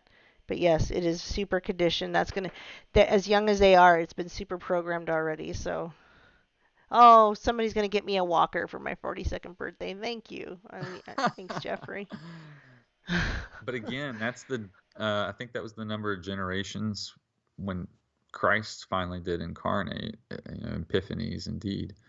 And then 42 degrees is also the angle at which you can view a rainbow. Oh, really? So that's, and I mean, you're not even allowed to really study. I know you don't advocate Kabbalah, but you're not even allowed to read the Zohar until you're like 42. It's got something to do with how your brain develops. Like at a certain age, I guess something happens to you. So I'm especially wise now might- at 42. Yeah, yeah. You get your wisdom teeth. Yeah. Dang, I already had those removed. I do have one wisdom tooth left though, because it was only half a tooth, so I said leave that one in. So maybe there'll be some Oh wow. wisdom. That was really weird. Well, I only had 2 wisdom teeth. I had 2.5, so I got the 2 main ones out, and then the half one is still there. So, but yeah, cool. Songs would be great. I think that'd be fun. I could try to get creative too, but I tend to forget. So maybe I won't. Well, I've been doing it a lot, just in the car or around the house, just trying to sing hymns of praise and things like that. And what's really cool is that that's the song that we get taught at the end of all this. That's the remnant is taught as song of salvation, and that's what they sing. So there will be like a new Sabbath or song or something like to mark that. Just like Hanukkah is for this, it'll be like a new dedication. Hanukkah means dedication. So it's just so weird how, we're quite literally making history as it happens here with the Bible, fulfilling prophecies, what it feels like. Well, thanks be to God that He's using us. Praise the Lord. Meow, meow. Okay, well, with that, I think we should just let everybody get on with their night, and I go get on with mine.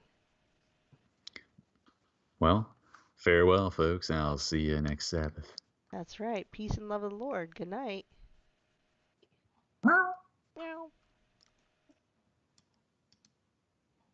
It's so hard to hang up. Okay, here we go. It's sort of always just trying to hang up, but it just doesn't work out well. But anyway, I'll play a song for you guys. I love you so much, and I mean that. They may just sound like words, but from the bottom of my heart, I love you guys so much. Thanks for supporting us, and thanks for being here. Have a peaceful night, and I'll see you soon.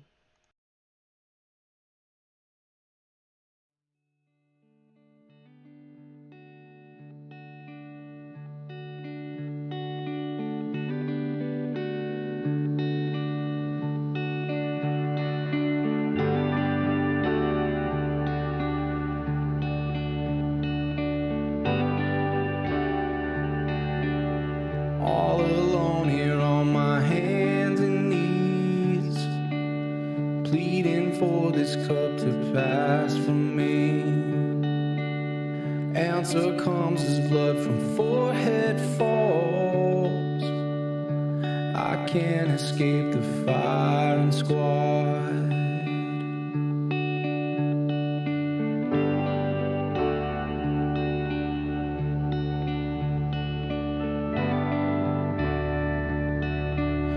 Here I am amongst the chains and fists. I always knew that it would come to this. Now if they're gonna have a prayer at all, I can't escape the firing squad. But I'll sing of your great love forevermore.